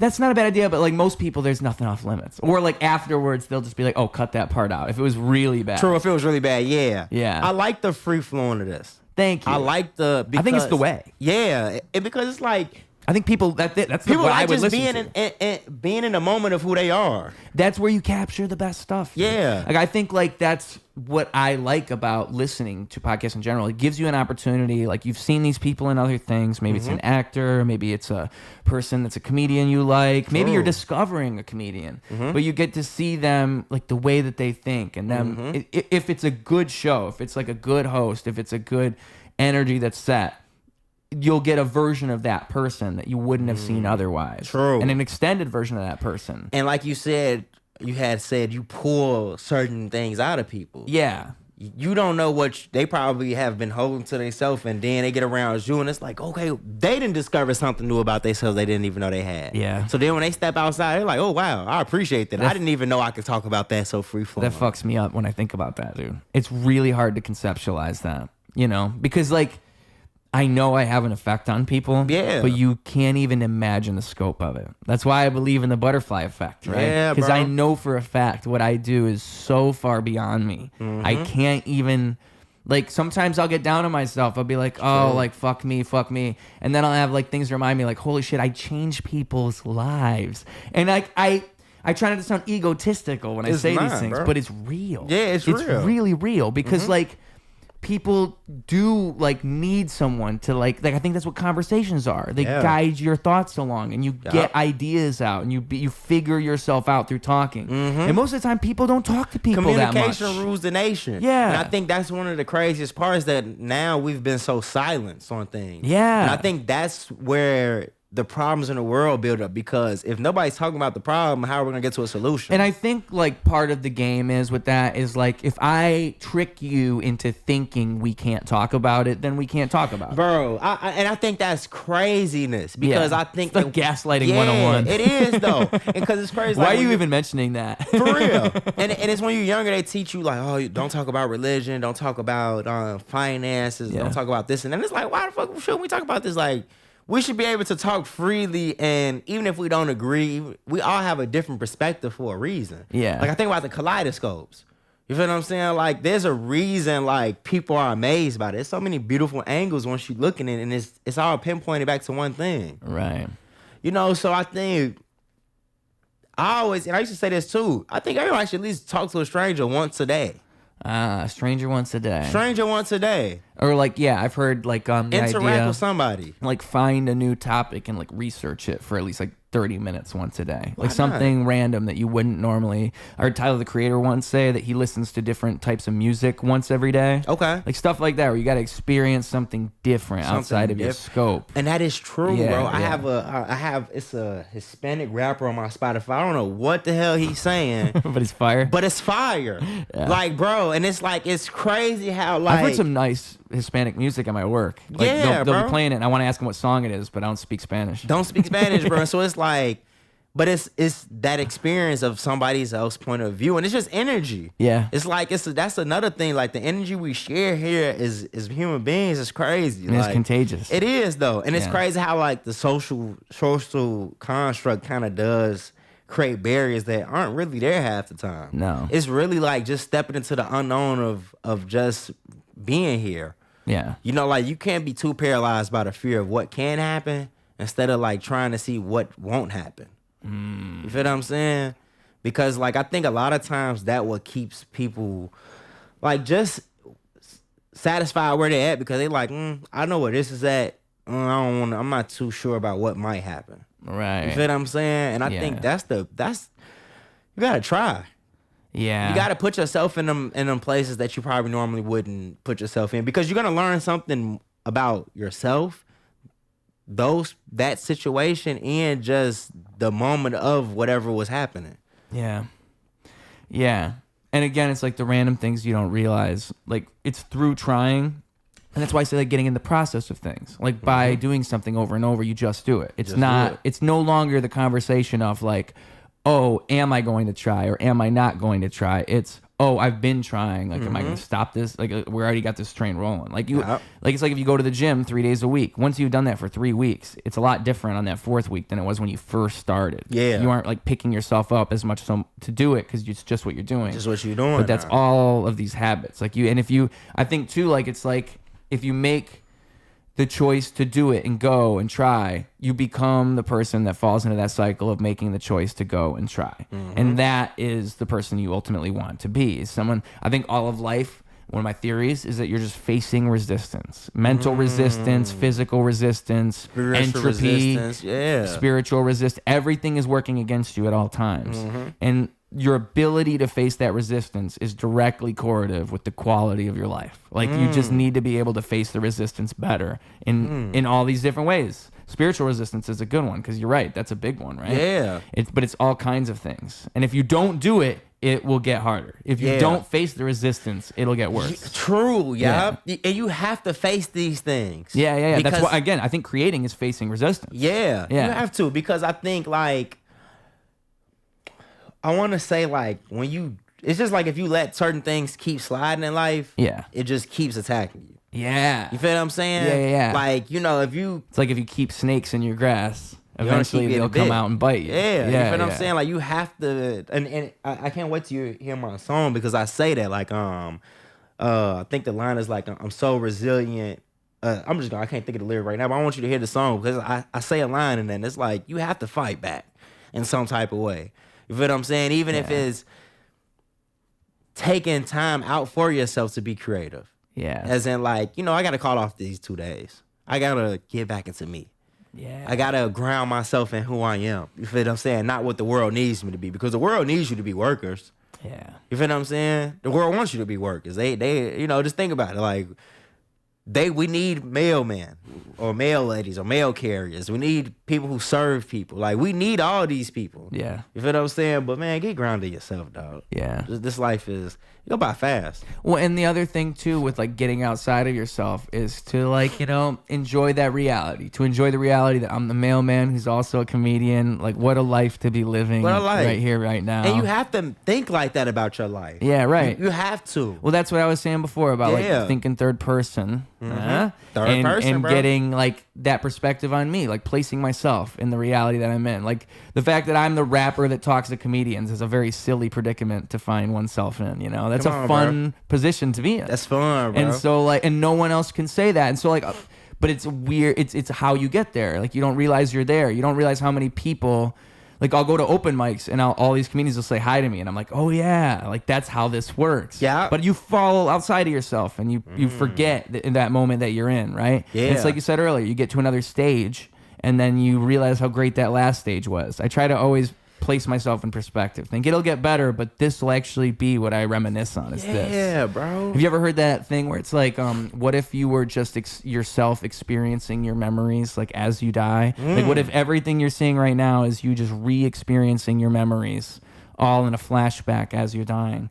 You know, like what if Bro, that's some next level shit right there. I've never heard that one. I've never heard that. That would explain deja vu, right? That would explain it. Oh, you have been here before. I think this is another. This is a comment because don't give me into all that. Like, how do you feel about things like deja vu? Like, how do you feel about incarnations or reincarnation? Do you feel that we have a second chance, or do you think it's like a soul evolution thing? Because I remember reading a book called the Reincarnation Blues. I don't think you heard it. If you, I'll send it to you. No. And it was dope because this dude had so many different lives.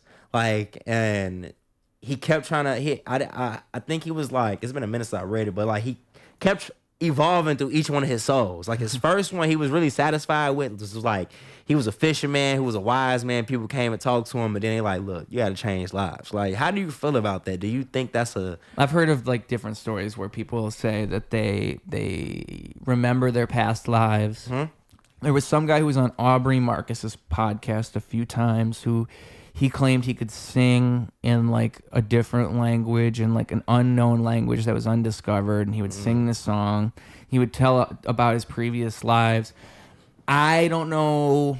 It reminds me of like the Long Island medium type of person who understands that there's a market for if I say that I can see dead people and then I exploit people and I become really good at that. Like that's the problem with it is I want to believe it. Like I want to believe somebody when they say that. Dope. I never thought about that. Because of course you want to believe. But you know them. what? Like I want to believe there's all these other lives, and it makes me wonder like if that were even true, what would the purpose of that be? Like sure, you'd be an old soul, but it's not like I'm ever going to remember these previous lives. You know? And would you ever? Would you really want to? Would I want to? Yeah. Like you know, you said something key, and I think that's what's happening with the world too. Like people are finding their niche of what I can sell to people. Right. You feel what I'm saying? Like just think about when you get on social media, there's all these affirm here in the next 3 days. Like people found what people were looking for and decided to insert themselves into that. Right. You feel what I'm saying? Like, okay, we see that people aren't as health savvy. So we got a person who becomes more health savvy, starts doing all this, and they make the videos. Now they found that lane because they know a lot of people aren't going to do that research within themselves. So I think people are just finding ways to sell things to people and finding ways to manipulate them not doing it for themselves. Yeah. You feel what I'm saying? Yeah. And you get people living vicariously through that rather than like doing it themselves. They live through it. There's like travel accounts that are like that too, right? Where it's like I'm watching all this travel, but how often do I actually go anywhere outside of here? Bro. You know, like I'm watching this person travel the whole world, and what am I doing? You know, and some people never probably been downtown. Yeah, you feel what I'm saying? And it's nice to have access to that, but yeah, at a point like you externalize that thing, like it lives there. You know, I think that's kind of like the danger of porn, funnily enough. It's that like you fall into that trap of like, bro, now you're just the person who watches porn. You don't even like the sexual experience is not real anymore. Become a cuck through watching too much porn. I really believe that, because like think about it, you're kind of a bystander at that point. If you're never doing it and you're always watching. And I got a bit that I'm talking about. It's not even a bit. It's just I'm making a statement how it ain't got so bad they're banning porn in certain states. Yeah. Like, damn, it ain't got that bad to what government officials have to bust down your door and tell you to put your dick down. You feel what I'm saying? Like, but it's crazy how contraband hustlers. Yeah, bro. Like how man, bro, this shit will rot you. It'll rot you if you let it. And like the thing is, it's often a spiral with porn. Like that's the problem. Is it's already depraved. Like the act. Like, sure, there might be nothing wrong with it, but the act of doing it is naturally, like, depraved in the sense that it's not, like, the natural order. Like, if you do that all the time, even just the effect that would have on your brain's probably not great, you know? I think that is probably where we have... I'm just gonna say from my perspective, probably where we have sexual predators generate from. Well, yeah, is that world. You probably do have like people who like see. Yeah, you're probably right. Because what I was gonna say about depravity is that it's the cycle. So you have people who start watching one thing and maybe it's just a little bit out there, but then it's like, oh, how can I top that? How can I top that? And then you start watching some crazy shit. And of course it's porn, so it'll give it to you. You'll find the craziest things. Yeah. And like I think that's a big way people develop all these like weird fetishes and niches and with anything. With anything. Like you gotta think about like how if you have a phone and the internet, you can find any reality in this world that you want. Right. There's something for you out in this world. Like just think about now like how the internet, you can look up psychopaths interviews. Oh right, yeah. You feel what I'm saying? Yeah. And you got people who internalize those things like, I want to up that. I want to one up that. And again, like what I was saying before, like again before we were recording, is like I think we've like entered this period so quickly it's hard to even understand what the effects of it are yet. Like we don't even know what we have. Cause when did this become a thing? Us doing this very recently. Cause I really was sitting down like, damn, when did I start scrolling like that? And where in my life did I shift to that? And it's got to be like if you were to pinpoint it for most people, it's got to be about 10 to 15 years ago, right? Like 2010 to 2015. Like I've thought about this because like the newer generation in my mind is going to be so different. And like I'm 27, so I'm right on the curve of it. Yeah. I'm right on the curve where it's like I grew up with a track phone you had to buy minutes for. Yeah. I had an iPod that couldn't make calls. It was just an iPod before the iPhone was a thing. And then right around like 6th grade to 8th grade, that's when things changed. But still, it was like beginning to be a conversation like, can kids have their phones in schools? Like that was beginning to enter the conversation. Now it's like, how do we stop kids vaping in schools? How do we stop them hitting galaxy gas? Why do they... You can't even take their phones away anymore because now their phone is literally... You're an adult. You're a hypocrite. If you take a kid's phone away, our phones are extensions of ourselves at this point. Like, yeah, true. We're basically cyborgs. Have you ever went without your phone? I left my phone at work the other day, and I was like, oh my God, I'm so stupid. Man, because I was like, that's the first time I've ever done it, and I felt so dumb because my work is an hour away. So now I have to... I was waiting on a certain call. Like, of course, it was one of those days, right, where I need my phone. Need your phone. So now I have to go back and get it as soon as possible when my work opens tomorrow. Thank God I can do that. Thank God I don't, like, trying to look on the bright side. Oh, well, at least I don't have anything going on tomorrow. Yeah, but I'm thinking, like, but it's crazy, the dilemma I was in because I left my phone at work. It's so a part of us. I left my phone at the house for a day, and I felt so relieved. If that makes sense. Well, if you can do it. Yeah. You can't. If you can't, because don't get me wrong, I definitely needed my phone. Yeah. Because like. You know what's funny? When I woke up that morning, I remember thinking, damn, I should like stay away from my phone in the morning. Because it's actually, I'm having a good morning knowing like I don't even have the opportunity to look at it. Yeah. And this is kind of nice. Yeah, bro. Like, man, social media. So there is that. Is really. A lot of people don't want to admit it. It's Pandora's box is what I think. It is, bro. It's like you open the box and everything comes out. Everything comes out of it, bro. Yeah. And it's like, now you can't even put all this stuff back in. It's just out there. Yeah. You feel what I'm saying? I don't know. Going back to what you said, when I think about the next 10 years, you're right. That is scary and kind of hard to think about. No one knows. Nobody really knows. We think we know. We think we know, but we really have no idea of what's to come in the next 10 years. We're going to look back at all the shit we're saying now and be like, wow, we were so off. Bro. We really thought, and I wonder it just makes me wonder, like, how we're off. It's so hard to tell. Yeah, for real. I was thinking about like, damn, how is 2047 gonna look? Yeah. Like, what is that gonna look like? I'm positive that vapes will be looked down upon in the future. I know for a fact we're gonna look back at vapes and be like, wow, we really thought that was better. Yeah, for real. And it's like they're killing people. Yeah, they're killing. My mom's a nurse, and she was telling me that kids will have like the lungs of a 65-year-old when they're in 15 because they've been vaping since they were little. It's crazy. It's like that's what a vape will do to your lungs. It's crazy. It's not just like popcorn lung. Like that's what everybody knows is popcorn. Yeah, I've seen lung. that. But it's more than that. It's more than that. It's the fact that we don't know the long-term effects of regular vaping. It's the way that it affects your lungs rather than smoke. Yeah. Like we've smoked for thousands of years. Yeah, vaping, we have pollution all in the air. Yeah. But vaping is like you're breathing metal in. Yeah. And again, we thought smoking nicotine was cool for a while. We thought that was all, or not nicotine, but tobacco. Tobacco, right? yeah. Because I guess nicotine's different. Yeah. But smoking tobacco, we thought, how could that possibly go wrong? Doctors gave you cocaine, I think, like less than 100 years ago, right? It was either coke or methamphetamine. I think it was both. It was both. Because originally in coke, that was one of the ingredients, was cocaine. Well, I believe it was both. Still is one of the only things that has like a tiny little bit of the coca plant inside of it legally. It's look at sugar Coca-Cola. now.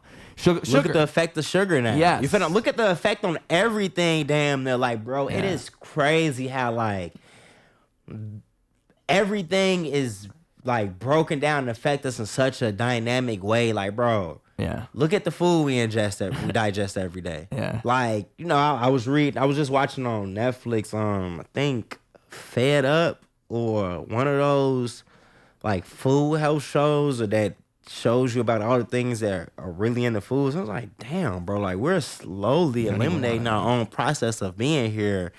And it's like, how do we get back to this? How do we get back to the time where people were growing things and farming? Like, is that even a possibility now? Nah, is that not even if Bill Gates owns all the farmland? Right? For real, bro. Probably. You feel what I'm saying? And it's crazy because like my parents aren't from. My dad's from Jamaica, my mom's from Bahamas, and it's like back like 5-6 years ago on that, used to always get on my ass about just how you eat and things like that. Even my auntie, she has a garden in the back. Instantly, she was just like a green thumb weirdo. Like, oh, you got your own garden. Nah, see, that is very a necessity in this world. Like I'm seeing, because like, bro, we don't know where this stuff is coming from. And then it makes me think about the cancer and things like this. Like, where do these diseases really originate from? Like, what is creating these things in this world? We got RFK going out there, and it's funny because I think he's like, his heart's in the right place. Yeah. I think that there is a truth to the fact that there's gotta be something going on. It's just the question is like, where does it even start? Because everything's so corrupt. So he's like, what he's really trying to say is there's more dysfunction. Like if somebody is autistic, as he's saying, like your brain clearly is developing differently than if your brain were to develop under ideal circumstances. So what could possibly be the thing that's causing an uptick in autism? Because that's true. There really is more autism now it is. than there used to be. And so it's so weird. I mean, I'm from Flint, so I automatically don't trust anything. But you have every right to not trust everything, because there was a big thing where like people were getting, I forget what there was a certain type of like it was either brain development or like a skin thing, but it was like they were trying to link it. They were trying to link it to the water. Yeah, I think it was Legionnaire's disease. I think is what it was. People were getting Legionnaire's disease, and they were trying to say it was from the water. And I don't think the city was wanting to take responsibility for that. But there's like a strong connection to be made. And it just makes me think of all of those things where it's like, okay, so there definitely was poison in the water. Yeah. There definitely was kids bathing. There definitely was adults drinking it and kids drinking. Like, all bad. Yeah. All bad. And even now, like now, it's so funny how the gears shift over time. Before, fluoride in the water was this crazy thing. It was this crazy thing. Like, if you suggest there's fluoride in the water, you're crazy. Yeah. How could you even say that? For real. Now it's like, no, there is fluoride in the water, but it's actually okay. And the government said it was okay, so it's okay. Wait a minute. If that's what we're saying, maybe we should talk about that in the water a little more, because maybe that's not good. And we need to talk about the best argument for it is, but look at British people's teeth. And the first thing is, well, FDA approved it. You gotta understand, like, the crazy part is you got to understand, like, these are all we don't know long-term effects. Yeah, we don't have a study that tells us if we drink a whole bunch of fluoride for 100 years, it's going to be all good. And that's what I'm getting at. Is like, where does cancer start to occur more? Yeah. Where does all these things start to happen? Now it's plastics. Yeah. Now you have to look out for plastics. They saying that there's about, what, 50% of plastic in our bottled water now and stuff like that. And it's like, damn, what is going on? What's going on? Like, how do you all have all this fucking money but can't seem to solve some, just like, because my thing is, if you, I feel like if you have, like, that's the thing that throws me off. Like, if you have all this money, you have all this time, where's your brain really going? Yeah. You know, like, but then again, it's about what's in the spirit of man. Well, I think politics is ultimately an example of, like, greed and tyranny. Like, that's what you're going to see, those two things. And it's always like, follow the money. So it makes me think, like, could you become a politician and do it right? Probably not. Because I think, like, what's going to happen is no matter where your heart's at, it'll just find a way to eat you alive slowly. Maybe they'll threaten you. Maybe they'll threaten people important to you. Maybe they'll find ways to do it like that if you stick out too much, you know? Or maybe you just get co-opted by some place like Washington, D.C. Like, you have your heart in the right place for a little bit and people start to follow you and believe in you. But then you get to D.C. and you realize, oh, this is all a game and I just have to play my cards right and I'll stay in the position I'm in. Because that's politics. Yeah. It's like playing politics. It's I have to keep a good face. I have to be nice to these people. I have to appeal to my party. Yep. That's politics.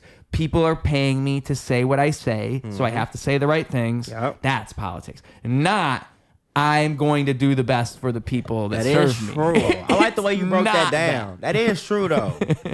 And that's what drives me crazy is like, it makes me wonder, can you even be like a good, quote unquote, good politician? Maybe a good local politician. But can you be a good global politician? Especially like a good president. Like, how do you do it? Because you're just naturally going to be so subject to the fucking worst things. True. Like, and how do you, it's almost like you're getting tested by Satan himself. Damn, that for real though, honestly. And they'll get you. Yeah. I mean, like, I really think that there's like, there's obvious examples. Martin Luther King was killed by the government. Like, people who really do things get killed by the government. Malcolm X.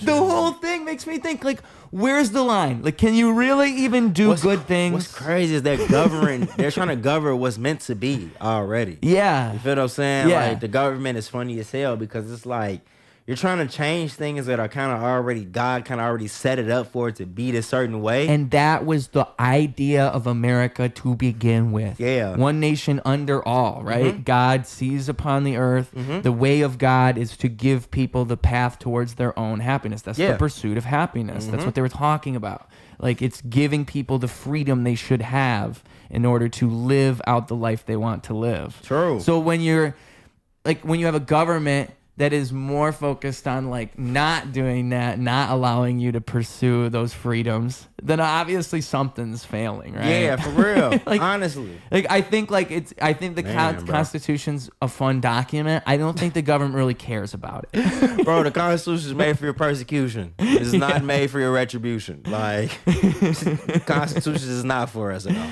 They're constantly like looking at that saying, like, how can we work around this? Yeah, for real. Just think about it. Like, think about how many reverb contracts they have right now when it comes to trying to go around the Constitution, bro. They're like, let's just do this on a boat 50 miles from shore. We can do a lot of shit we can't do right here. As long as we're not on land. Yeah, as long as we're not on land. Bro, we live in a funny ass society, bro. We really do. This is like, I try to remind myself it's funny. Like, it's all just a comedy. If it was a comedy movie, it'd be funny and we'd be laughing. It's just that it's real. And we don't. And a lot of this shit is not props. It's the actual reality. So it's like, what the fuck? Like, I gotta remind myself that sometimes I'll see something ridiculous and I'll get kind of upset and I'll realize like this is all just so silly. Yeah. The fact this is even happening, like I think the simulation I think it's collapsing on itself is what I think has been happening for a long time. Okay. I think like you could probably say could see JFK that. was the start. Like JFK was probably really the OG simulation beginning to collapse.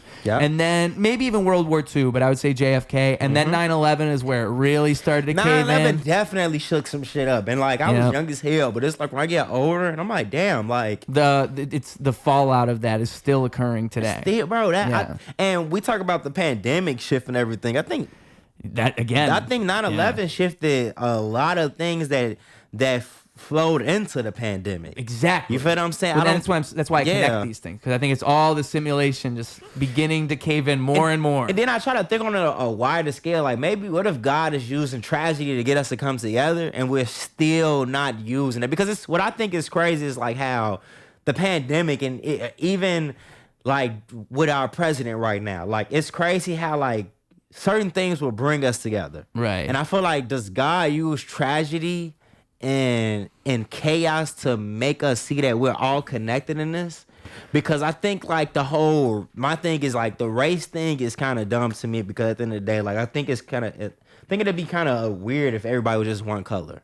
Right. You feel what I'm saying? Like that'd just be weird. You feel what I'm saying? Like the whole culture aspect and different variations of human beings when it comes to the color coding us, like that's what makes this shit beautiful. Exactly. And I think like that's the melting pot. yeah, that's what it is. And it's like I think what human beings are overlooking is that like when these things happen, it's not for us to find a way to go away from each other. It's for us to come to one another. Right. And I think like 9/11, that's one of those things, because we For a little bit, that's what it was. Yeah. Even the pandemic, like everybody was still in the same mess, and even with the economy, For a little bit, yeah. a little bit, like even with the economy now, because it's like, well, everybody is broke just about, like you know.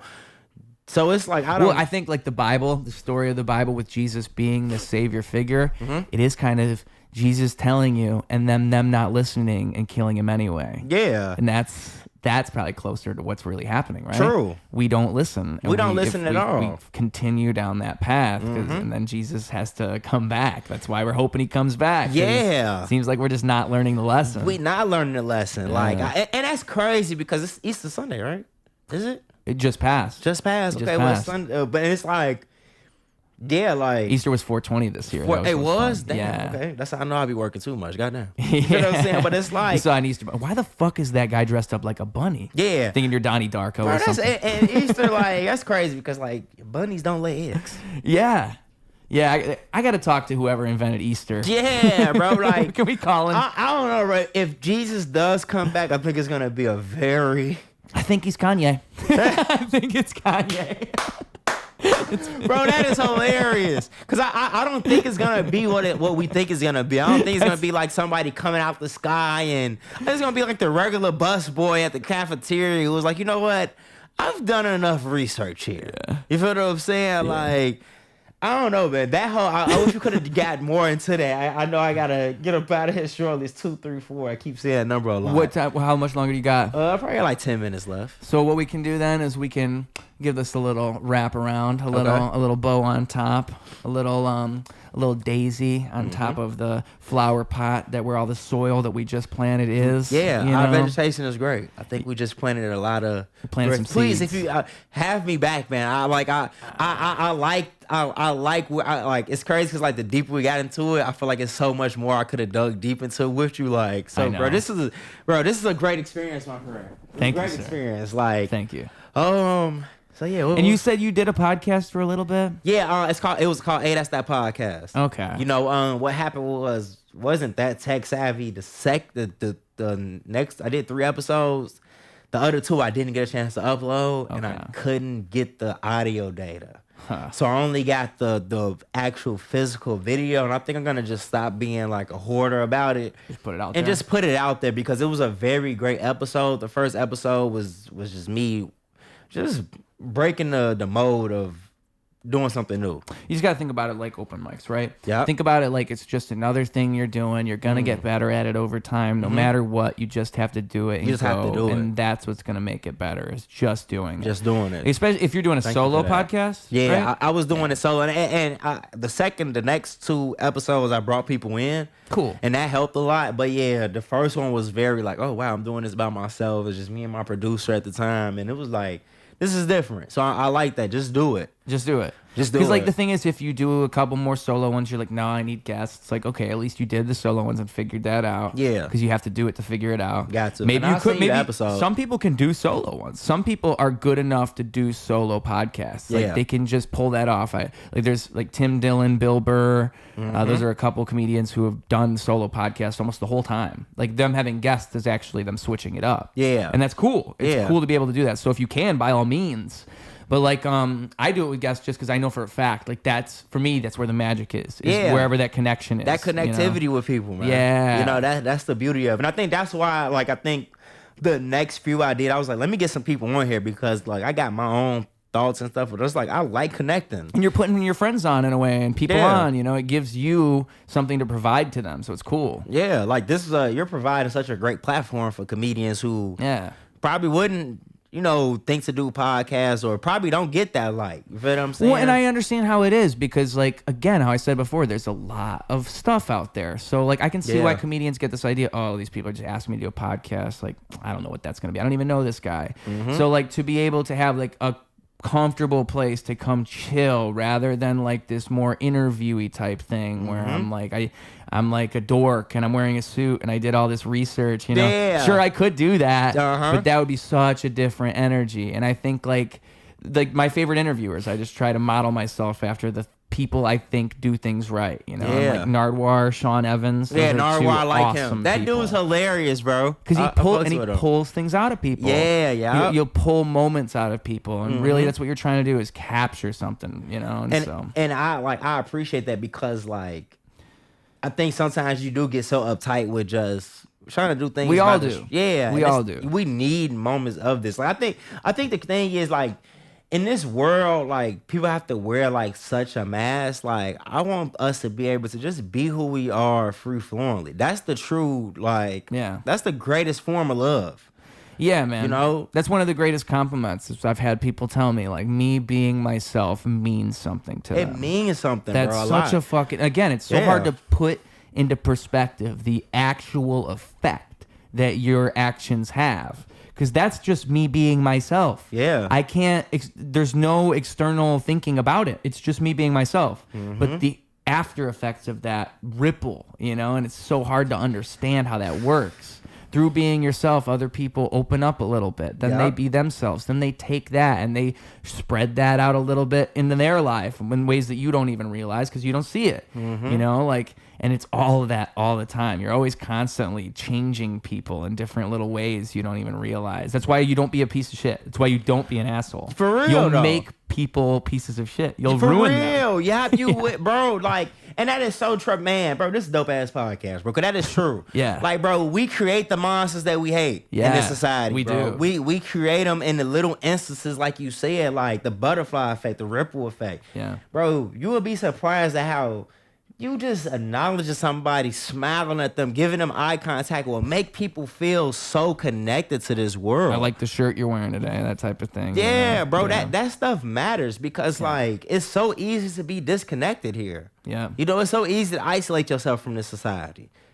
You feel what I'm saying? Because it's like people do get shunned so much for just being probably a happy-go-lucky person, a person who's free-flowing, a free spirit. Like, people get knocked for spreading their wings a lot. Yeah, I've learned it's like it's frowned upon to be a nice guy. Bro, hell yeah, bro. Which is crazy. It's crazy, bro. Like, and it's crazy because I'm going even through that situation right now. And it's like today, like that's why I said today kind of like was just such alignment for me because of whatever I'm going through. And it's like, man, bro, it's nothing wrong with being a good person to people, bro. Yeah. There's nothing wrong with that, bro. Like, you don't have to do things with intentions behind being good. Like, bro, a lot of the, like, when you're being your best, you're not doing that. You're not doing it with these ulterior motives. It's purely to do it. That's just to do it, that's like why people hate when people film themselves giving money to homeless people. Because if you really cared, you wouldn't be filming it right now.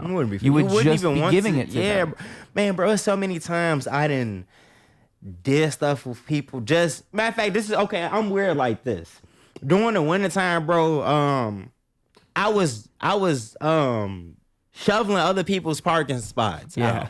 Just doing random stuff. Like, you know what? Yeah. At least 3 other people can have a parking spot. The other day I was at my building when it was snowing. Not the other day, but when it was snowing, I was snowing like 3 cars by me and I was cleaning off my window.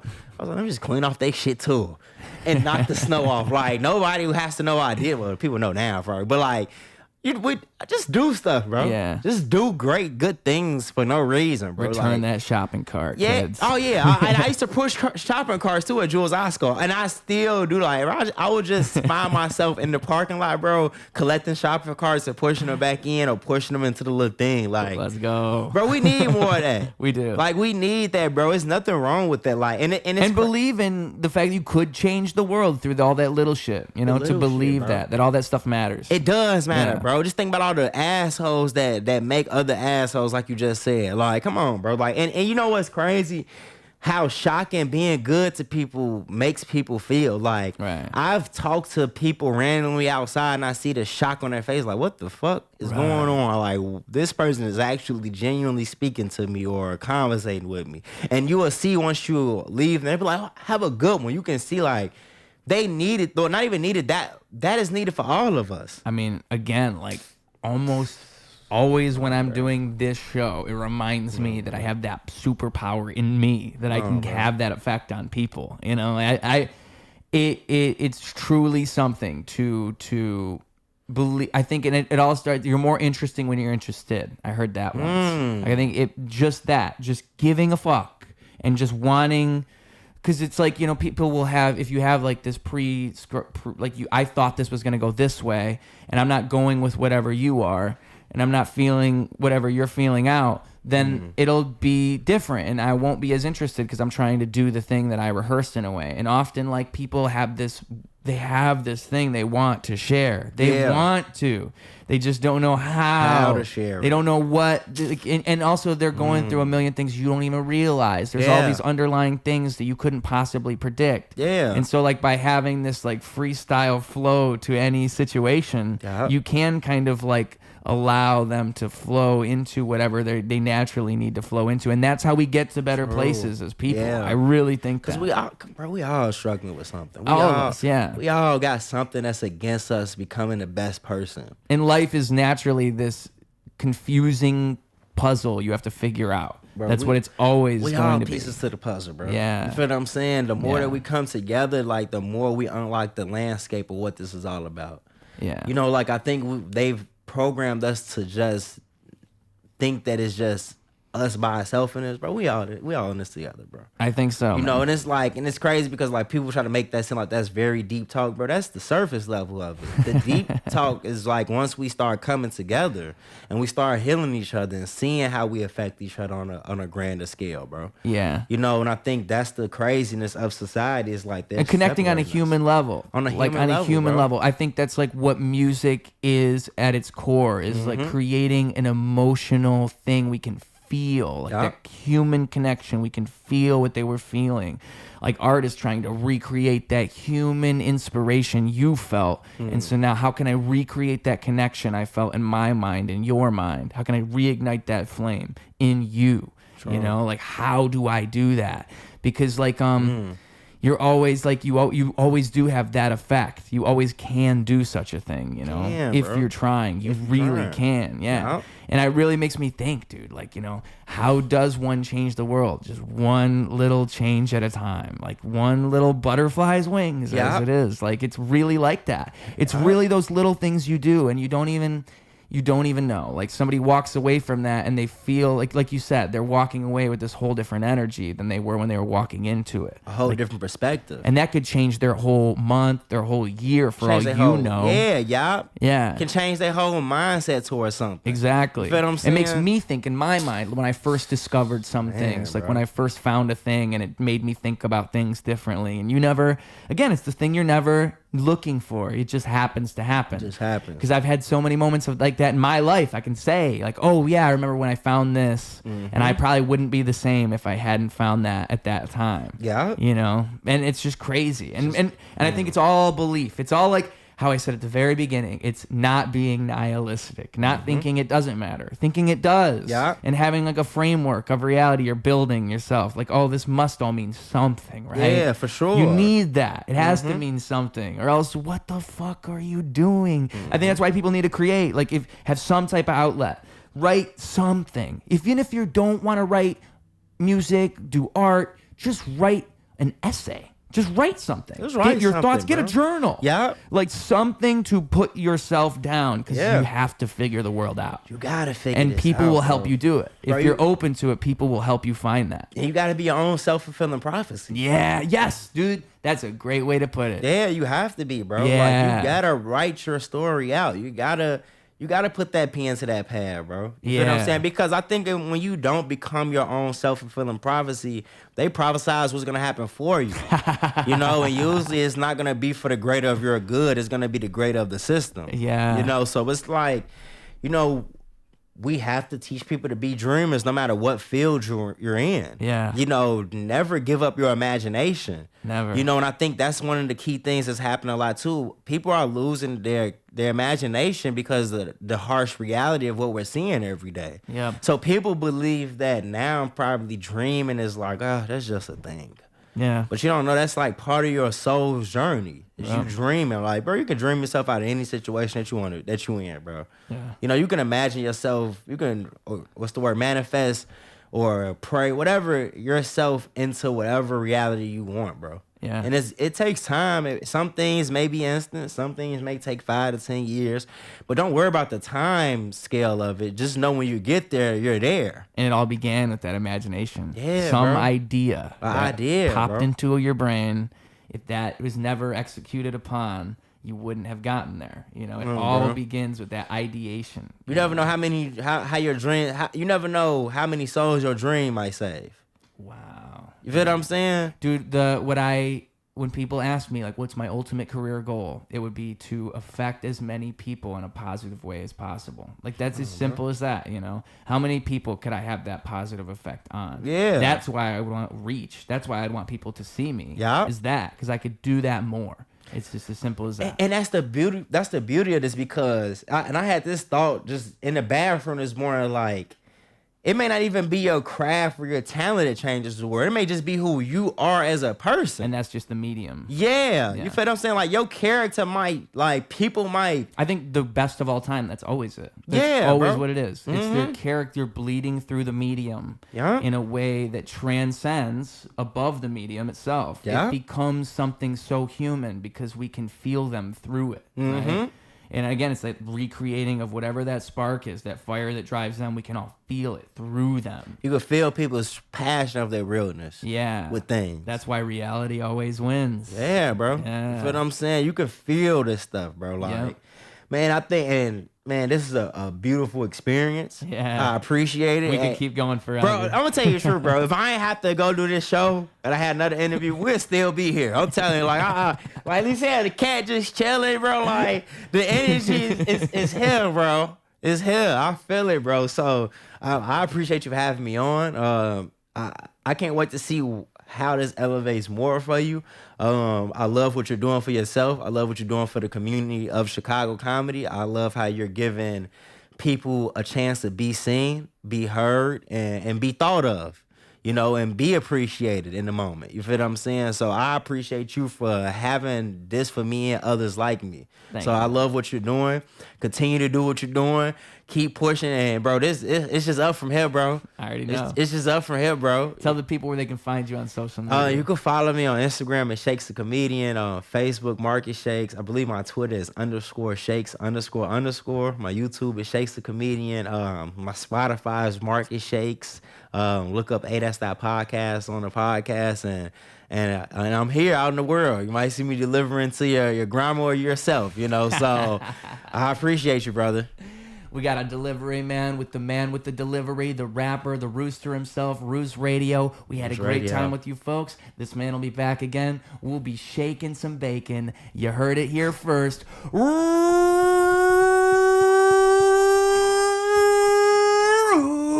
Radio. Roost Radio, y'all. Let's get it. Clocking out. Double down, competition couldn't help him to rock. Missed the whole time, holy fell through the flock. That's an ordinary miracle, wealth to the block. It's a balance in the character that's calm and collect. It's apparent his caricature is lost in the mess. It's hysterical, the picture that they put to his face. It's a confidence administered to earn their respect. Live a little, light a candle.